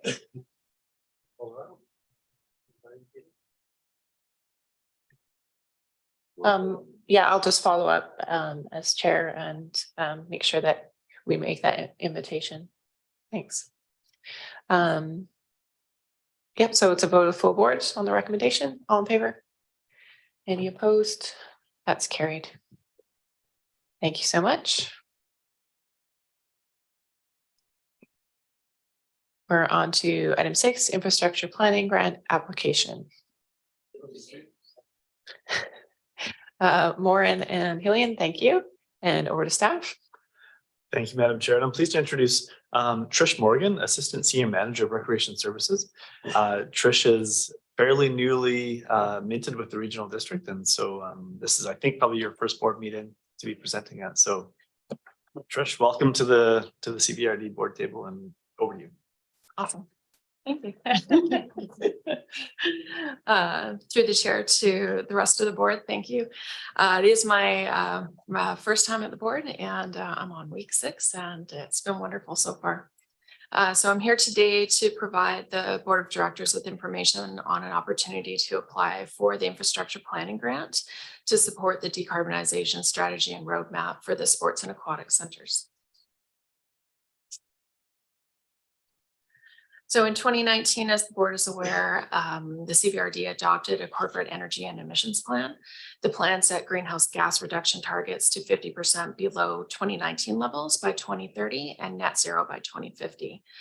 In the development of that plan, it was recognized that the CBRD's recreation facilities accounted for approximately 54% of the CBRD's energy consumption and 65% of the GHG emissions. They are both the highest consumer of energy and highest producers of GHGs of any other CBRD facilities. So in order to meet these reduction targets, the Corporate Energy and Emissions Plan recommended the development of a decarbonization strategy and roadmap and examination of district heat energy opportunities for the Aquatic Center and the Sports Center. And now, as many of these facility components are reaching their asset renewal milestones because it's time for them to be replaced due to age and wear, it's a good time to be looking at how the facilities can be upgraded with new technology and equipment that will reduce greenhouse gas emissions and will redistribute waste heat energy so that it can be used by other facilities or within the facility. The strategy will also estimate the GHG emissions and opportunities to reach net zero for a possible new ice arena and also the pool that is being contemplated for the aquatic center. So the infrastructure planning grant program supports projects related to the development of sustainable community infrastructure, including energy efficiency and greenhouse gas emission reduction strategies. A grant application was actually submitted on July 11th, July 12th, prior to the deadline. If the board is not in favor of the application, staff can contact the ministry to cancel the application. However, because of the deadline, we wanted to get that in, so it could be contemplated if the board so chose to proceed with a letter of support. And a certified board resolution is required by August 2nd by the ministry. If successful, the CBRD could receive up to $10,000 towards the project, which could help to offset the cost to the CBRD taxpayers. That's it. Thank you. And I'm open to questions. Great. And thanks again. Welcome. Good report. And I'll open it up to directors. Director Arbour, go ahead. Yeah, thanks. Just want to make sure that the work will proceed whether we get the $10,000 or not yet. That was my assumption. So we're not waiting around and we're starting this work. Yeah, so that's good. Good to go. Yeah, I think that I'm really hopeful that we do get this grant because I think the decarbonization strategy is quite key to us understanding our capital plan and recreation because it is such a big contributor to our overall GHG emissions. We are missing that piece of information, and I think it's really key that we get that so that we know how to proceed with our capital plan. And I don't see any further lights, so we're on receipt. All in favor? Any opposed? That's carried unanimously. There's a recommendation. Moved by Moran, seconded by Arbour, that the CBRD support an application to the infrastructure planning grant program for the development of a decarbonization strategy and roadmap for the Sports and Aquatic Center. Any further discussion? To vote of the full board. All in favor? Any opposed? That's carried unanimously. We are on to item 7, the Comox Valley water restrictions. Moved by Grieve, Seconded by Grant. Over to staff. Thank you very much. And Mark Rutten, General Manager of Engineering Services, will provide an overview of this staff report. Mark. Thanks, James. Through the CAO and through the chair. The CVRD operates 6 water systems across the Comox Valley, and this report focuses on the water restrictions currently in place for 4 of those systems, the larger ones. The water systems are impacted by drought conditions in the area, but their vulnerability is not directly tied to provincial drought conditions, currently at level 5 for the east coast of Vancouver Island. So I'm just going to touch on each of the systems and kind of where they're at in terms of water restrictions. The Royston system receives its source water from the village of Cumberland. So water restrictions for Royston are directly tied to the restrictions in the village. The village just announced today that they will be moving to stage 3 water restrictions. And so Royston will follow suit with stage 3 effective August 3rd. The Black Creek Oyster Bay water system receives its water from the Oyster River and from groundwater wells in the area. A new well is currently being installed and connected, but until this work is complete, the system is vulnerable. And so the Black Creek Oyster Bay system will be moving to stage 3 restrictions on August 3rd, 2023. And this is both mentioned in the report. The Union Bay system receives its source water from Langley Lake. The water conservation bylaw for the Union Bay system requires higher levels of restriction at certain lake level thresholds. Currently, the lake level is still well above the threshold for stage 2, and the system is on stage 1 restrictions. And then the Comox Valley water system, the largest system that supplies water to Courtenay and Comox and to several thousand connections just outside of the municipalities. It gets its source water from Comox Lake, and the water conservation bylaw for that system requires higher levels of restrictions when the flow in the Putnage River drops below certain thresholds. The river flows currently above the threshold for stage 3, and so we are at stage 2 restrictions right now. This staff report provides some options to the board to consider and presents the implications of those options, but the report does not make a recommendation. And I'm happy to support the discussion and answer any questions that you might have. Thank you, Mark. So I was wondering how our policy relates to the provincial policy if there's an extended drought and we're in a category 5 drought for Vancouver Island. Is there any link in our policy to the provincial drought category?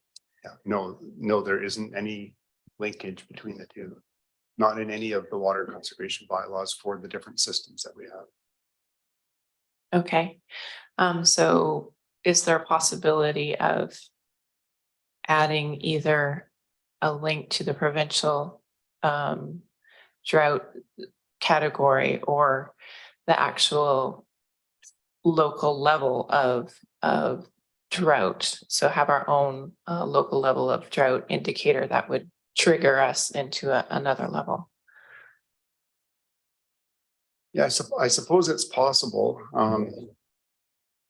The triggers that we do have are quite well established and based on a long history and the knowledge that we have of the systems. So I'm not sure exactly how we would measure local drought, whether it's a number of days without rain or some other measurement. And then tying our restrictions to the provincial drought levels is also a little bit tricky because the province does take quite a wide view. So they're viewing the entire east coast of Vancouver Island being in a drought, but the report does mention that each watershed and each system is unique and some are more stressed than others. So the province kind of paints the whole east coast of the island with the same brush, but individual systems are, some are more resilient, some are less, some have storage, some don't. So there's a lot of factors. So I don't, I suppose we could look at it, but I just don't know if we could tie Well, I mean, we could tie the systems directly to drought levels. I'm just not sure, you know, if it would be entirely reflective of the conditions. Yeah, I was just thinking of some way that we would be incorporating the climate knowledge that we have into the policy, you know, being that Comox Glacier is probably only going to be around another 20 years or so. We'll be moving from that glacier fed system to a rain-based system. And I don't think our policy had considered that. So I was just wondering if there's maybe a way that we could start thinking about how climate is going to impact our systems, particularly the Comox Lake, which is glacier fed. Yeah, I mean, my understanding of Comox Lake is that the bulk of the water supply comes from rainfall and snowmelt. Only a small portion comes from the glacier, I think between 5 and 10%. So most of the water is from the snowpack, which is pretty much exhausted by the end of June, early July. And then from rainfall that's retained well, that falls directly, but is also retained in the watershed and released slowly. So we already are working in kind of that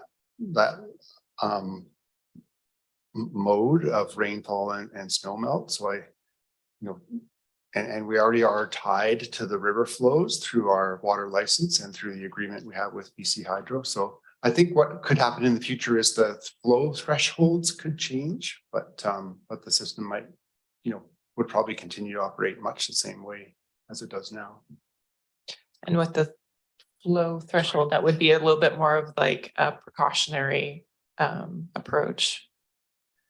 Yeah, I think what the flow threshold is this balancing act between trying to maximize the coverage in the Puntledge River for that ecosystem. So the maximum width of water in the river for the habitat for fish and other life.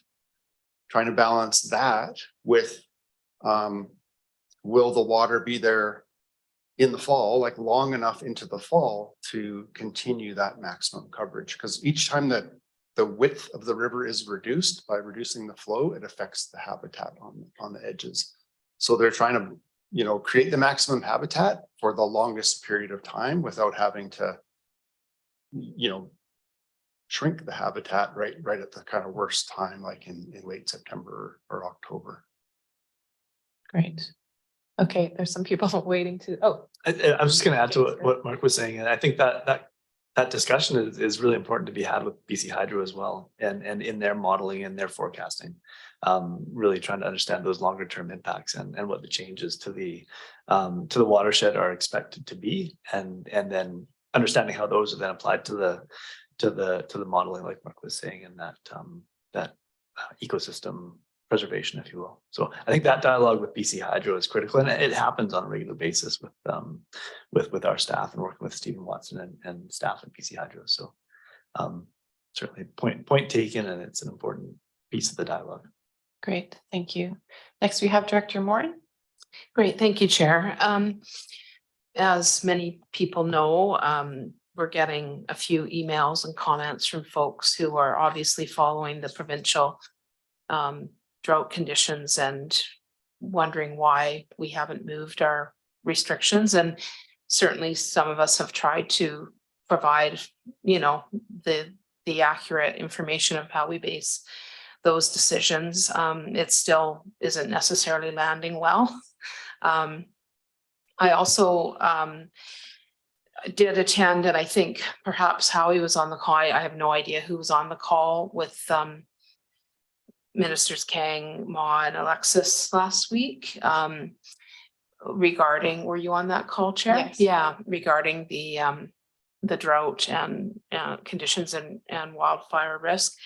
And it was stressed, I thought, fairly clearly, and correct me if I have misinterpreted, that even in areas that are where there is, ample water supply, as we know from the lake, and resilient water systems, that the province is trying I got the impression they were promoting solidarity across the province, just to, even though we are okay here, to try to carry the message that conservation is important. I think it's really hard for people who in our rural areas that are struggling with water, our farms that are being told to to cut back when their livelihoods and everything else are depending, and our local economy is depending on that. And then we see people in municipalities washing their cars and boats and all that kind of stuff, and in Cumberland washing their bikes.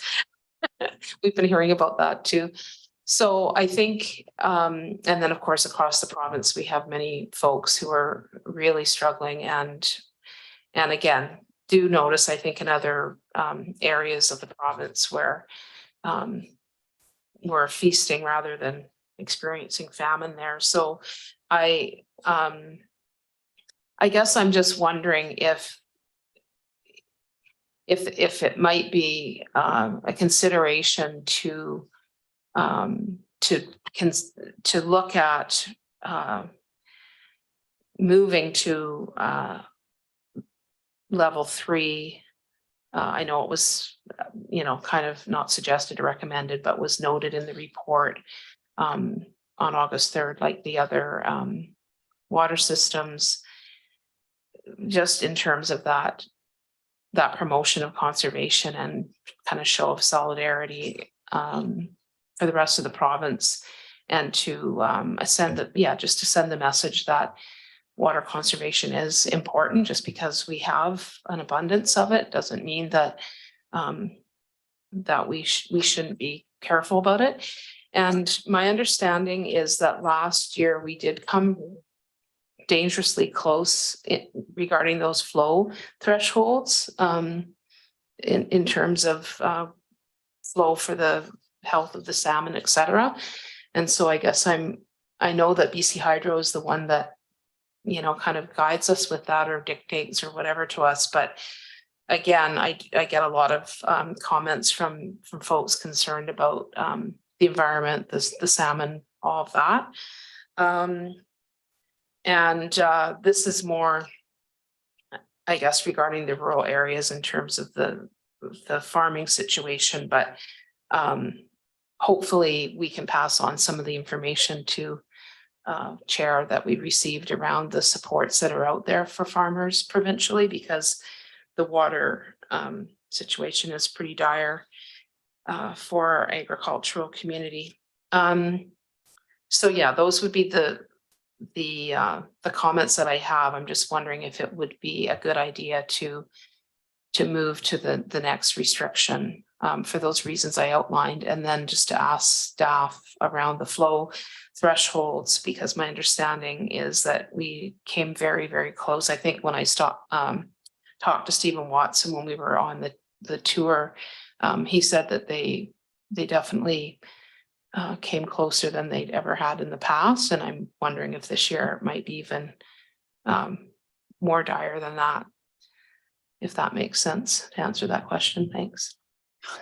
Yeah, it's really hard to predict the weather, but last year was unique in that we had a really kind of wet beginning to the summer, wet spring and early summer, and then a very long, dry, extended, kind of dry fall period where it was dry right into and maybe even through October. So I believe that the way the system works is that we would be required to go to stage 4 water restrictions at something around 5 cubic meters a second in the river. So very low flow. And I think BC Hydro got to around 7 last year. And, I know this is recorded, but don't quote me on those numbers. Those are approximate. And so you're right. We did get close last year, but averted that highest stage of restrictions.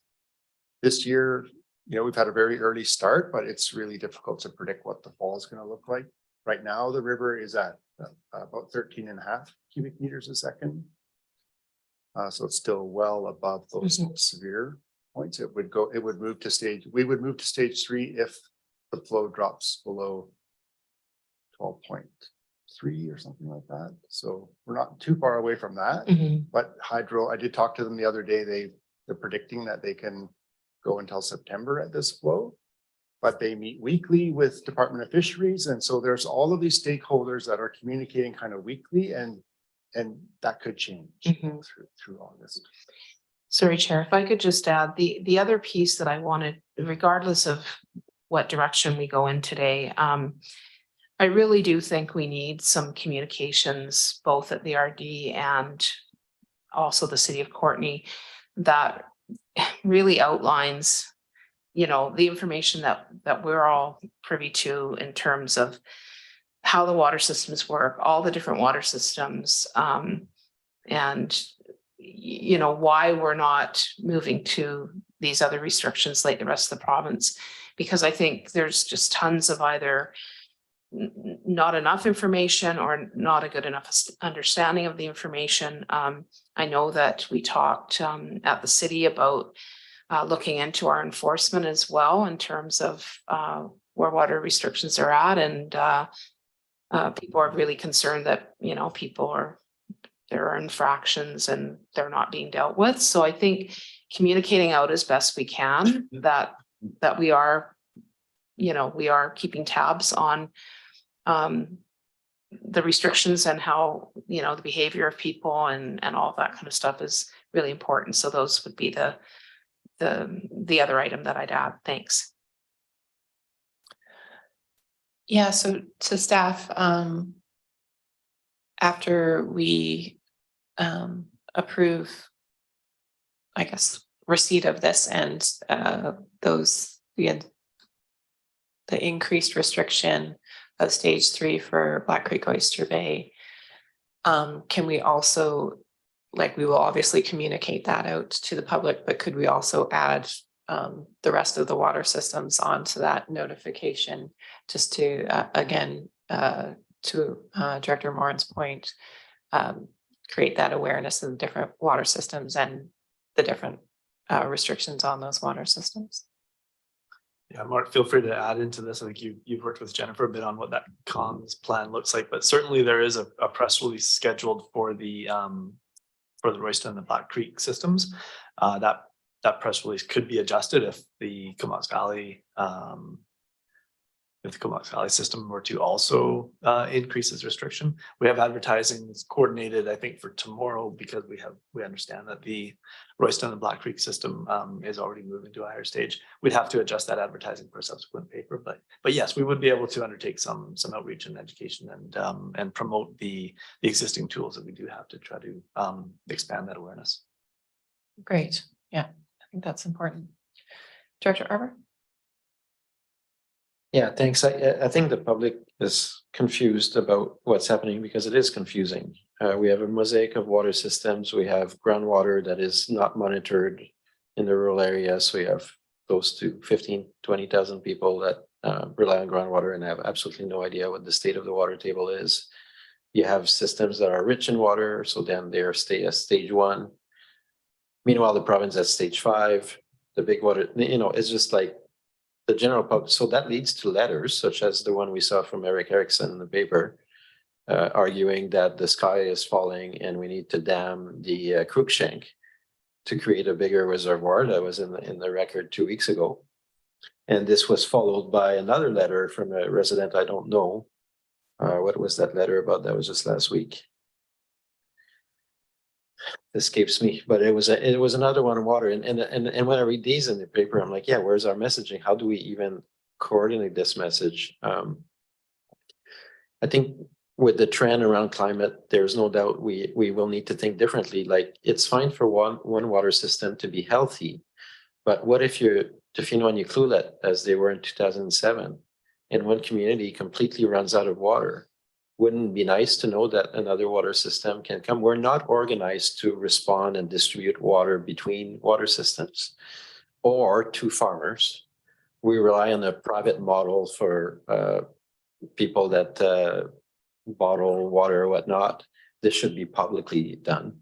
We already have a public tap in the Comox Valley water system, but we don't have a distribution system that is publicly owned if there was a crisis with the farming community or another water system. So I think over the next decades, we're gonna have to totally revamp how we do it. My suggestion, which should probably go to the Comox Valley Water Committee as well, is this winter, it'd be nice if, you know, we already have automatic stage 1 and stage 2 for May and July, right? So what about if we start April 1st and have stage 1 and May 1st, stage 2, and then automatic stage 3? You know, I understand part of the rationale for it because one constrains and the other one is more like mandatory. But I think as a society, we need to shift the thinking, and I don't think we'll lose much if people develop good habits. In the rural areas, we had conversation at EASC around putting signs around the rural areas as we gain knowledge around the groundwater to say, hey, what is available right now? So right now we're surprised by what's happening in the Solom. But it's not surprising. It's going to get worse with climate. We're not on an improving trend here. We're on a water scarcity trend. So I think the way we've thought about in the past around all these distinct water systems and calibrate each, and then you have the province doing their own thing. This is the ingredient for just the public to be absolutely confused about what is happening out there. And I think there would be ways to improve that while conserving more water, as Dr. Moray said, even if it's a voluntary basis. She called it solidarity.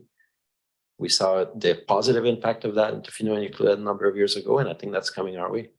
Thanks. Next, we have Director Hardy. Yeah, thanks.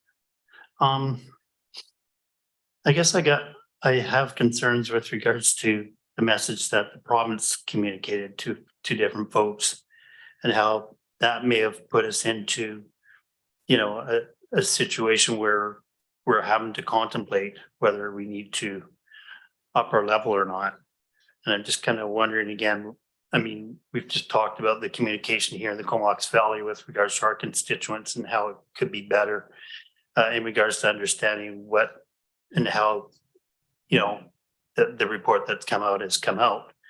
So again, I am just a little concerned that with BC's communication being put out there, it really puts us into a position where we need to make a knee-jerk decision here. So I'd be apprehensive about making any decision today with regards to switching to a different level until we've got all the information that's required to make that decision. Again, staff are in contact with BC Hydro on a continuous basis. We have licensed conditions that allow us to extract whatever water we have in the lake. And BC Hydro has their license that allows for them to maintain that level and manage that level for us. So like I said, I'm just putting forward my 2 cents worth. I think for us to make a decision today, I don't think is fair. And I would ask that we consider deferring any decision with regards to changing the water restrictions until we get more information at the next meeting. Thanks. Thanks, Director Hardy. And yeah, I think that's fair that we probably wouldn't want to push for an increased level on the Comox Valley water system at this point, but to look at our policy and how it does or doesn't take into account the changing climate for future years. Director Hillian? Thanks, Chair. I'd just like to ask staff if we are doing any increased advertising, whether on social media or elsewhere, and if we're doing any additional monitoring and enforcement activity to what we might usually do, given the profile that is being created by the provincial situation. Yeah, with regards to communication, I'm not aware that we're doing extra communication. I could check with the communications department just to make sure. But on enforcement, we have increased enforcement just in the last few weeks. So increased our patrols. So first of all, the CVRD is responsible for enforcement within the town of Comox and within the rural areas. The city of Courtenay is responsible for enforcement within the city boundaries. Yeah. So within Comox and the rural areas, we kind of ramped up a little bit lately, just with the with the heightened awareness around how dry it is. So that's happening. And then we've also reached out to the city just to kind of communicate with them and find out how things are going for them. And they have their bylaw enforcement plus 2 water ambassadors that are working in the city. So I think there's been a little bit of a ramp up just with the dry weather, and that also brings, additional, just additional concerns from neighbors, reporting what's going on in their neighborhood, that sort of thing. Thanks. I think at the very least, we should do a press release commenting on the fact that here's what's going on in the province. Here's what our own local situation is. We are concerned about conservation. We're doing increased enforcement and monitoring. I've never heard so many news stories in my life about drought, about how dry the planet is, how overheated it is. 3 weeks in a row of 120-degree temperatures in Phoenix, Arizona, which has actually hired a municipal employee who's a heat specialist. People dying in different areas from the heat, as per the heat dome here several years ago, but happening on a regular basis now in response to the heat in different parts of the planet. And so I think at the very least, we should message our community that we're aware of the situation, that we're monitoring it, that our staff are in regular contact with municipal authorities and BC Hydro and the other stakeholders in relation to these issues, and that appropriate water restrictions will be implemented as required. But in the meantime, we're increasing enforcement and monitoring and want to continue to make people aware that we need to practice conservation to guard against all future eventualities. Thanks. Thanks, Director Hillian. Next, we have, we're going to go to Director Grieve because he hasn't spoken on the topic. Director Grieve? Oh, I thought I was jumping the queue there.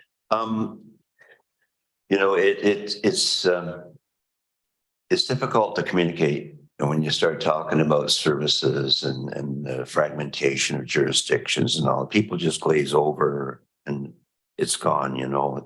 I do think that if we're going to do anything, I mean, first of all, what budget does it come out of? Because you notice it's A, B, and C weighted voting on this report to receive it. So this is not the water committee, not for the place to have discussion about the Comox Valley system. It's more broad than that. But I think if we're going to do any messaging at all,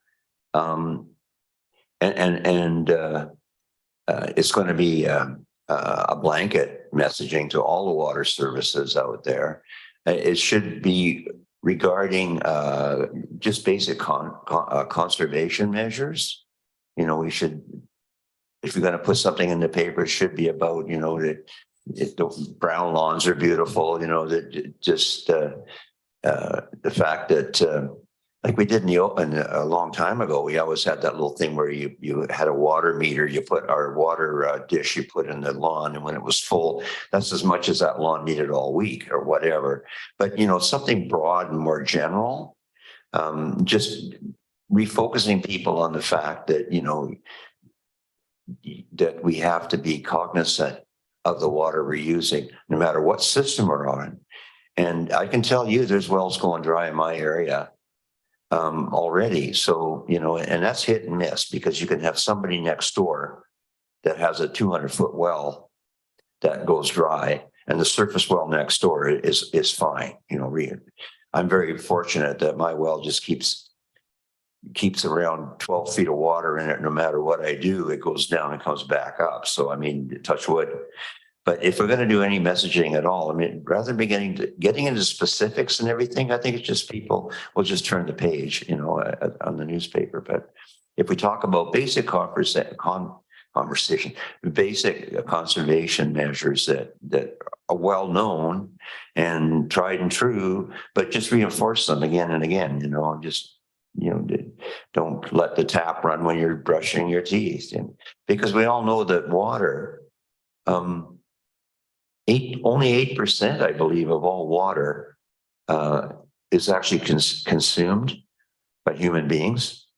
So the rest of it goes down the toilet or on the lawn or the garden or what have you. So, you know, it's only a very, very small percentage that is actually consumed by people. So I guess I'm rambling here a little bit, but I do think that just hammer home the basics would be my suggestion. And there again, I mean, like I say, you know, this is very broad. There's no service even to pay for the advertisement unless you can find, you know, a spot in the regional growth strategy again. Just 2 points on that one. The apologies on the agenda. That should have been the 209 ABC Courtney Comox weighted because it is the services in question there. And as for any kind of news release or paying for advertising, we would be able to identify sources from each of the individual water services, and we could still make a broad statement, an overarching statement that isn't too specific to your point, and it could be paid for through the various services. So we could find a way there. Thank you. Next, we have Director Hardy. Yeah, thanks. I was just going to follow up in regards to Director Hillian's question about enforcement and where the CVRD is involved with that. Bearing in mind that we also need to consider as well the province of British Columbia plays a key role in regards to enforcement in the rural areas when we start talking about water. So those are some of the things that we need to take into consideration here as well. Thanks. Yeah, I would agree that our the provincial water licensing, well water licensing leaves a lot to be desired still. So we are on receipt. I don't see any further lights. And it's a vote of the areas and Courtney Comox. All in favor? Any opposed? And that's carried. Any further? Yeah. Director Moore? So are we just assuming then that the press release that's going to go out is going to include some of the comments that came up today as well articulated by Director Hillian? Or does that need to be a separate motion? Yeah, the wording for the press release right now that is around the increased restrictions in Royston and Black Creek Oyster Bay. There is some information in there. I can't remember the exact wording, but there's some information about the rationale for why. Comments from the directors here are much more all-encompassing, I guess, than what the current press release is worded. But I've made some notes, and I think Mark has as well, and we can take that away and we can try to incorporate some of those comments. Although we do need to have that press release out in the morning, so that we can make sure that there's information in advance of that August 3rd deadline. Yeah, that said, we are able to adjust that in a subsequent press release because this is information that will have to come out over the coming days and weeks. Right. Well. So regardless, we may not have time to include it in this one, but we could do a subsequent based on some of Director Hillian's comments, which I don't think were overly specific necessarily, but I think would just kind of amplify the importance of this issue and also maybe give some very basic, easy to understand information about some of the differences in the water systems, because I think we do have a lot of confusion out there. Thanks. Thank you. Next, we have Director Arbor.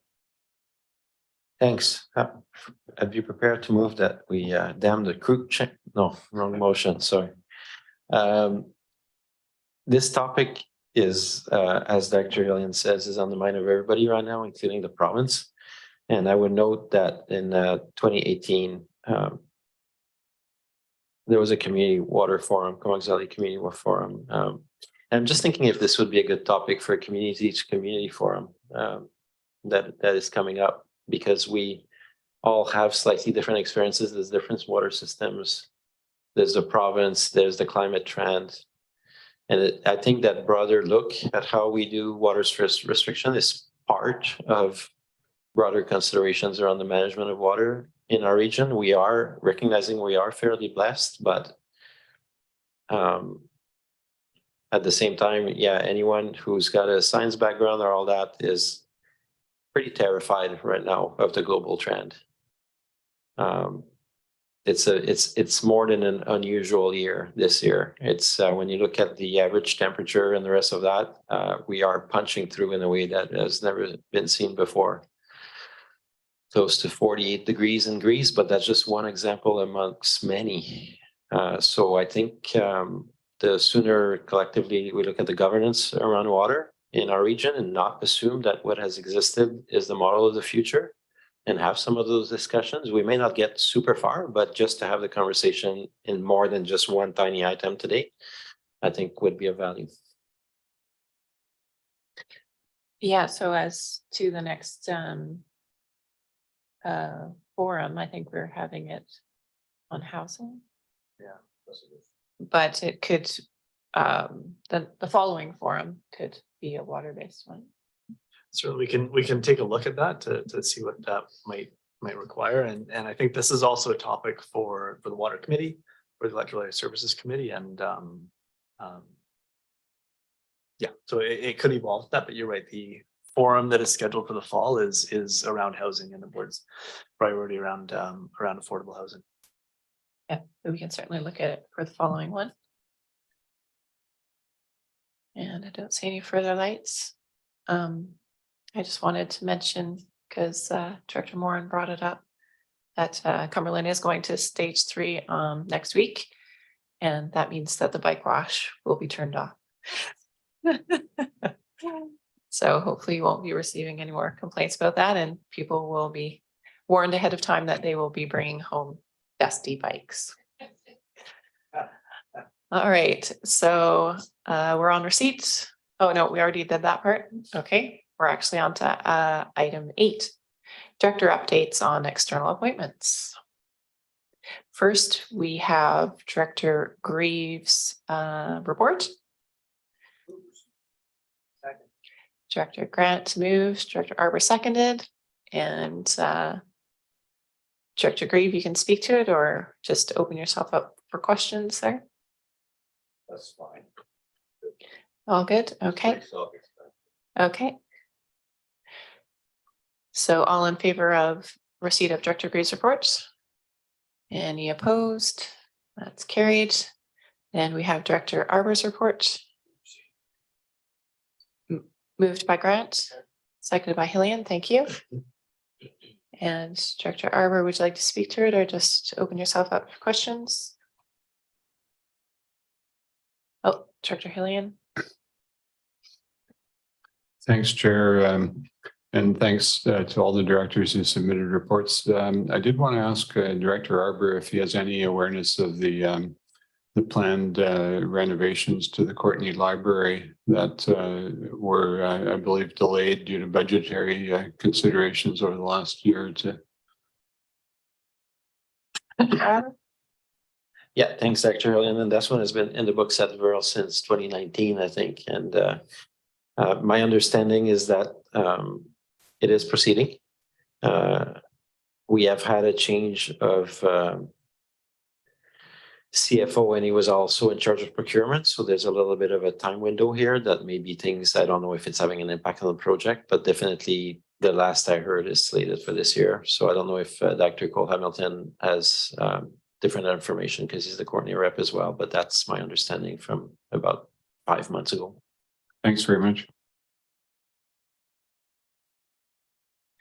Okay, so any further questions for Director Arbor? Not seeing any. We're on receipts. All in favor? Any opposed? That's carried. And next we have Director Cole Hamilton's report. Moved by Grant, seconded by Moran. And again, open it up to Director Cole Hamilton if he wishes, or just for questions. If there are any questions, I'll happily take them. Thank you. And yes, Director Arbor, go ahead. Yeah, thanks. I was wondering, I think a few years ago, maybe in 2019, we had made a small financial contribution to this effort around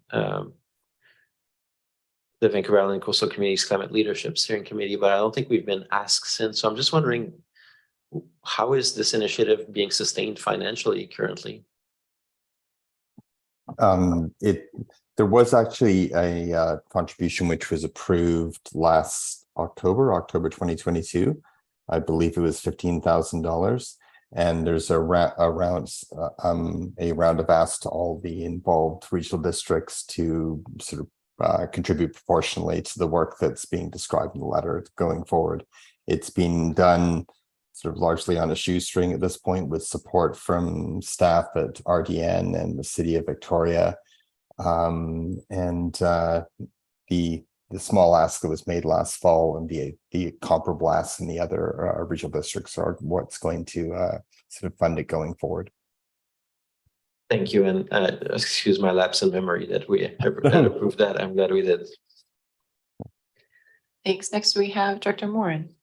Great, thanks, Chair. This isn't specifically for Director Cole-Hamilton, but we're probably going to vote on this in a minute. So I just wanted to say I really appreciated reading the reports, and you know, I don't have any RD external appointments, so I hope maybe somebody else other than us reads all the amazing work that's being done by all the directors who I mean, I submitted my generic kind of report, but for those who have more external appointments on the RD board, there's just a ton of really great work happening, and I just wanted to express my appreciation to the directors. Thanks.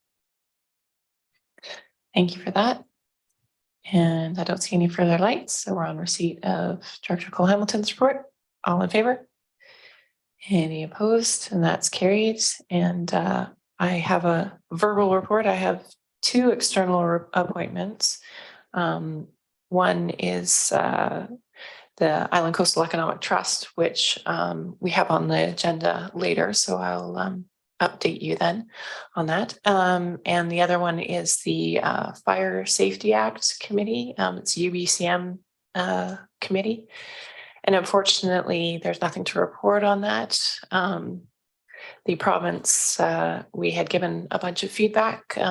Al Richmond is chairing that committee, and we'd given the province a bunch of feedback on that, and they took it away, and we were waiting for them to come back with options for us. And that was a year ago now, and we haven't heard anything back. And I was in touch with Al last week, and yes, he's still waiting to hear back. So it's just a holding pattern for that committee, unfortunately.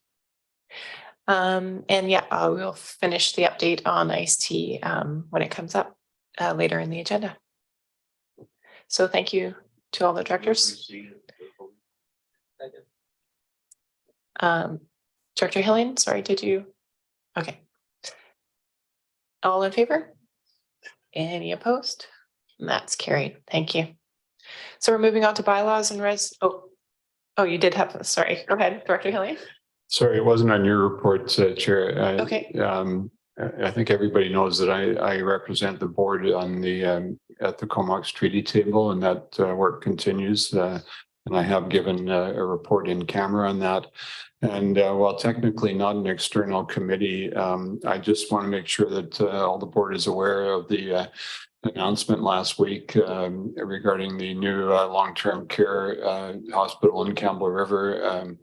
153 beds co-funded by the hospital board, and a direct result of the work done by the hospital board, the strategic planning process led by staff and consultants last term, which I did acknowledge at the opening last week. And I think all those members who sat through that process can help share in the credit for seeing this particular project come to fruition. The first of several that the hospital board has initiated. Thanks.